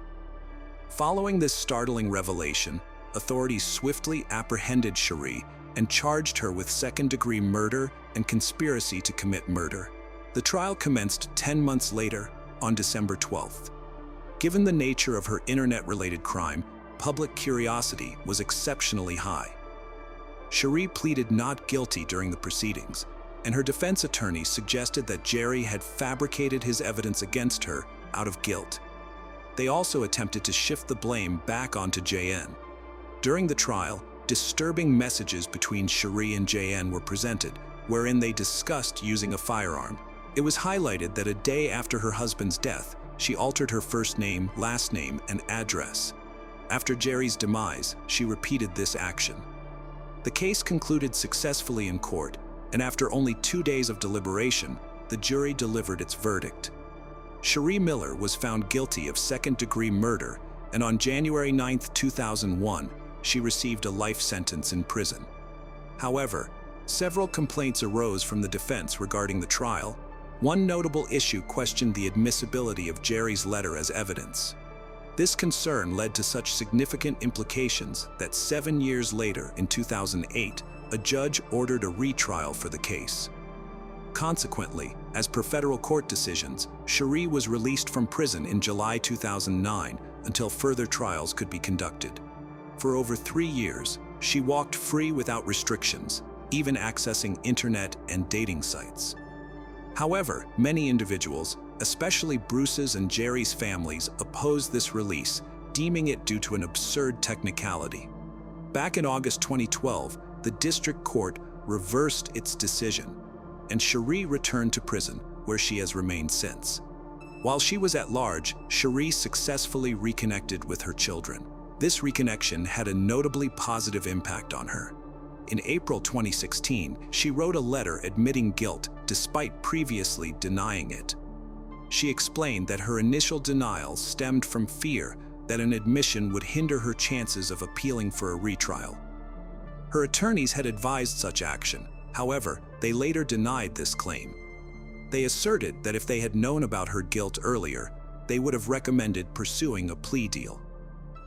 Under such circumstances, Cherie would have faced only 15 years of imprisonment, as opposed to the longer term she is currently serving. By then, Cherie had already spent 2 decades behind bars. Notably, during this time, she entered into her 4th marriage with Michael Denoy. Michael learned about her story through media reports and became interested in her situation, eventually proposing during their first meeting.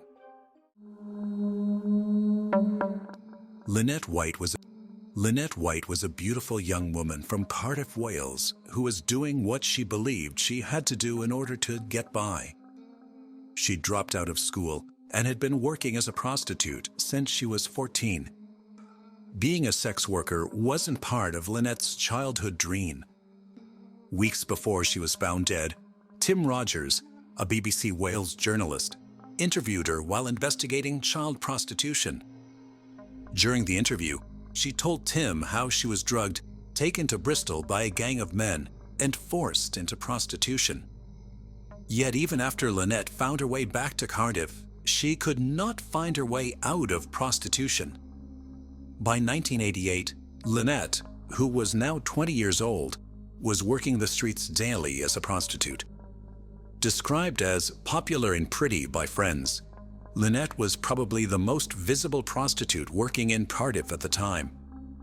She was the first girl to be out at lunchtime and would be the last to leave at night. Working every day, rain or shine, even on Christmas, earning £100 per night. One would almost think White was working hard to have a better life. But that was not the case. It was all to pay for her boyfriend, Stephen Miller's cocaine addiction. Every night, Miller took £60 to £90 from Lynette, who was his only source of income. Lynette lived with Miller in a flat on Dorset Street in Cardiff. Each day, Miller would drive her to Riverside in Cardiff, where she worked, and meet her later in the evening at the North Star Club to collect her earnings. It continued like that every day until February 9, 1988 was the last day Miller saw Lynette. She had not made contact with Miller or her friends in the days leading up to her death, which was very odd behavior for her. She was also due to make an appearance as a witness for 2 prosecution trials when she disappeared. No one knows the reason why White stopped contacting others 5 days prior to her death. The police thought she was deliberately hiding to avoid giving evidence and began to actively search for her. Earlier that same month, Leanne Vilday, Lynette's friend, had loaned Lynette her keys to a flat for the purpose of taking clients there for sex. On February 14, 1988, in the evening, Leanne, who probably wanted to use the flat, went there but found it locked, which was quite unusual. Lynette was nowhere to be found. Leanne became very worried about Lynette. She drove to Buttetown Police Station to report her friend's disappearance. She returned to a James Street flat with 3 policemen who were expecting to serve an arrest warrant on Lynette and take her in. The policeman forced entry into the apartment and found Lynette lying there, in a pool of her own blood. A missing witness found dead with massive injuries. Who murdered Lynette White? According to the autopsy performed by pathologist Bernard Knight, Lynette had been stabbed over 50 times on her chest, face, stomach, wrist, breasts, arms, hams, and inner thighs. Her throat was also savagely slit from ear to ear. Though she was stabbed multiple times, the autopsy revealed that Lynette died from the throat injury.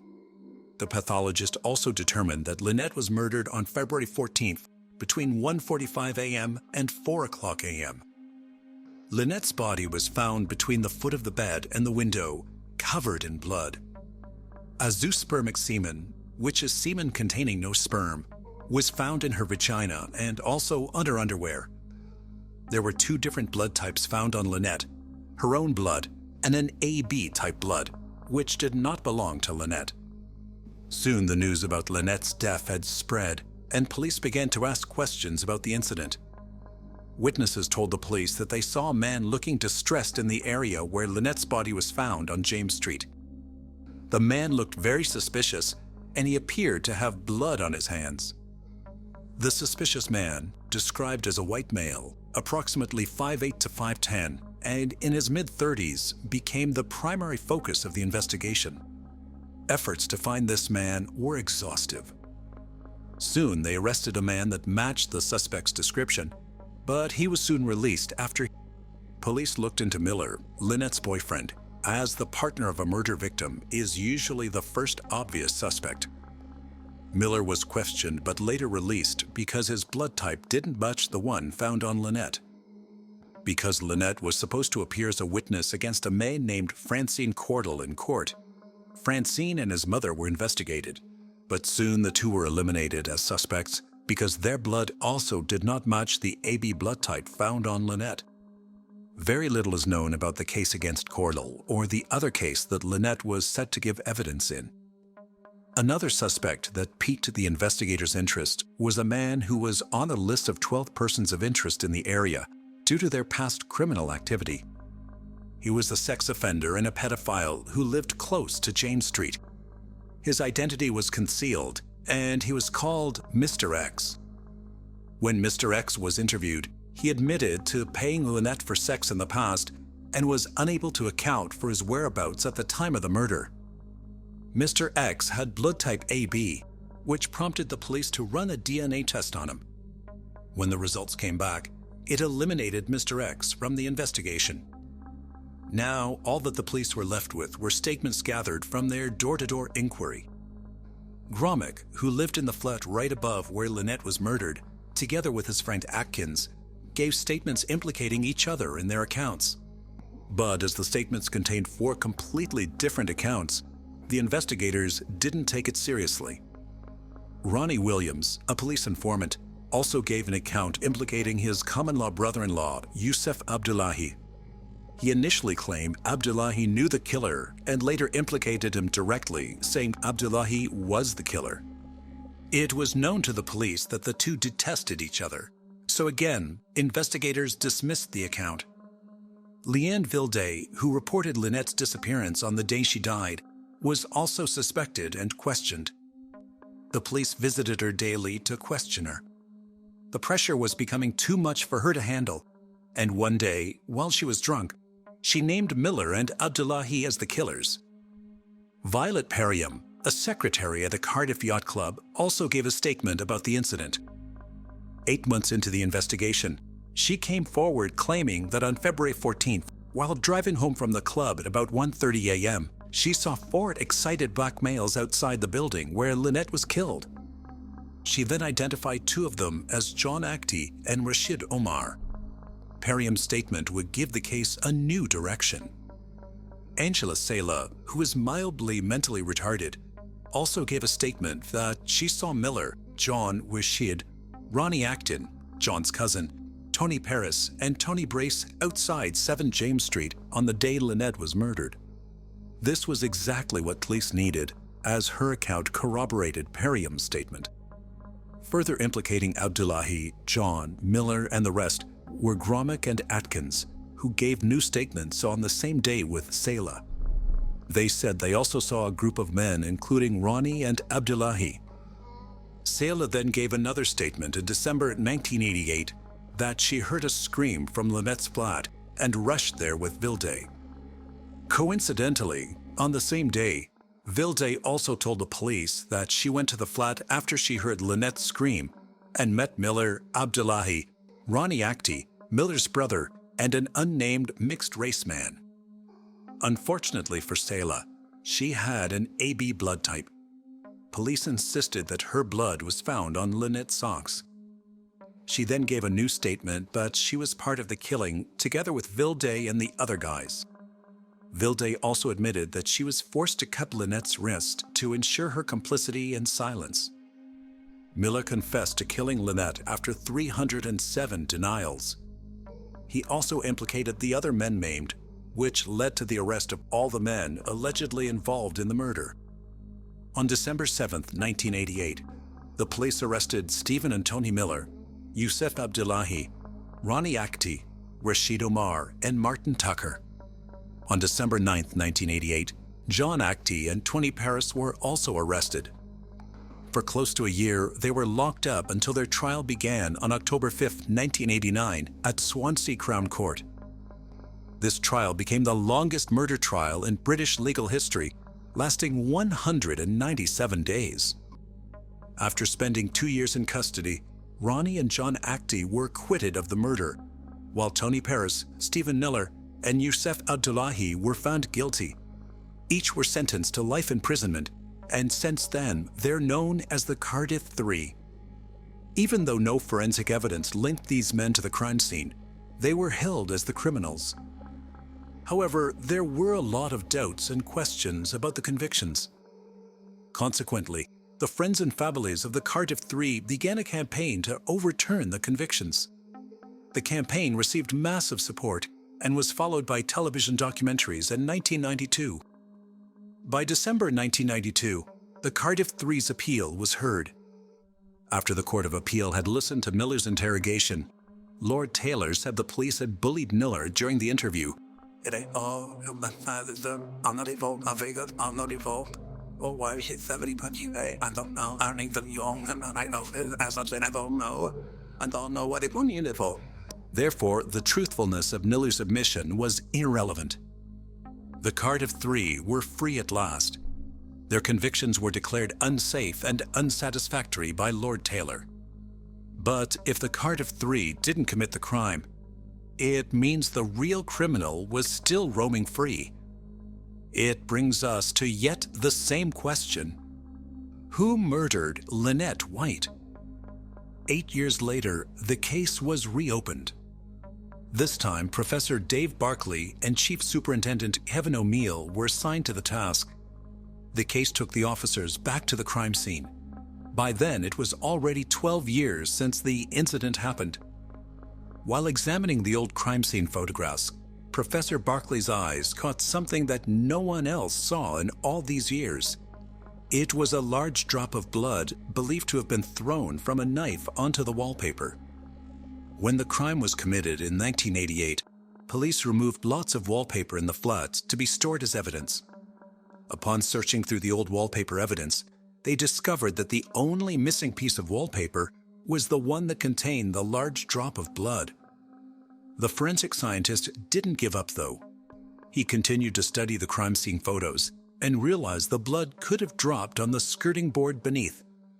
Underneath several layers of paint, the team found the blood completely sealed in and dry. Traces of the blood were also found on a piece of cellophane wrapper from a cigarette pack. Since then, the detectives and scientists dubbed the suspect Cellophane Man. The forensics team, led by Angela Gallup, got to work. But shockingly, the DNA profile was not found in any of the 140 police databases. But when the police searched for similar profiles, it was narrowed to just hundreds in the Cardiff area. Using the approach of familial DNA searching, a partial match was eventually made with the profile of a 14-year-old boy. This boy was known to the police as he was once arrested for joyriding in Cardiff. But could he be the Cellophane Man?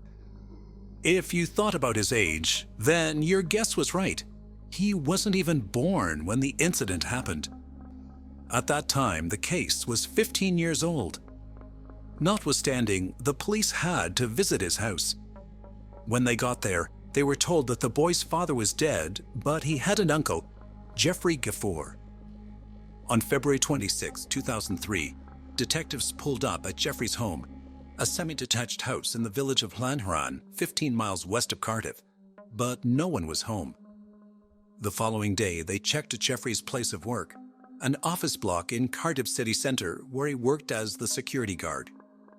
When the police explained the reason for their visit, Jeffrey said, "Oh, I thought you got some guys for that." He was asked to provide a mouth swab and he complied. Immediately, police checked the swab. They had finally caught the Cellophane Man. Chief Superintendent Kevin O'Neill was determined to do things right this time. He put a surveillance team on Jeffrey while he made preparations for the interview. Chief O'Neill had plans to put surveillance on Jeffrey for a whole week, but on February 28, 2003, Jeffrey made a crazy move. The surveillance team spotted him at a garage where he bought 3 packets of paracetamol, an over-the-counter pain reliever. By the time the police got to Jeffrey's house, he had taken about 62 paracetamols. Jeffrey denied ever taking those tablets, but he announced, "Just for the record, I did kill Lynette White. I've been waiting for this for 15 years. Whatever happens, I deserve it. I sincerely hope to die." He was taken to the hospital where he told a staff member that he was being watched because of a murder he committed 15 years ago. Jeffrey was prepared to die as he initially refused to be treated. He eventually agreed to take an antidote. Within a few days, he had recovered. On July 4, 2003, Jeffrey pleaded guilty to Lynette White's murder, and the judge, Justice Royce, sentenced him to life imprisonment with a minimum tariff of 12 years and 8 months. Jeffrey's barrister said Jeffrey killed Lynette over 30 pounds for sex. He said Jeffrey wanted his money back when he changed his mind. In February 2007, Atkins, Sela, Vilde, and Gromick were charged with perjury. By December 2008, Sela, Vilde, and Gromick were found guilty and sentenced to 18 months of imprisonment each. Atkins was exempted because it was believed that he was bullied, threatened, abused, and manipulated to admit to false accounts suggested to him.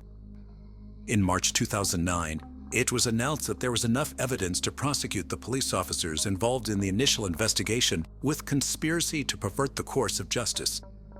In 2011, the trial collapsed due to missing evidence. In 2015, 8 of the 15 charged officers cleared of perverting the course of justice launched a high court civil action against the force, suing for malicious prosecution, false imprisonment, and misfeasance. But at the end of 2015, the judge in the civil action dismissed their case. The 5 falsely accused men were compensated after their release. Stephen Miller was paid £571,000. John Actie was paid £300,000, while Tony Paris was paid £250,000. Rowan Actie died in 2007 after much struggle to cope with what had happened to him. Yusuf Abdullahi also died in 2011 of perforated cancer. He too had battled with post-traumatic stress disorder. And that's it on the Lynette White case. Let us know your thoughts in the comment section.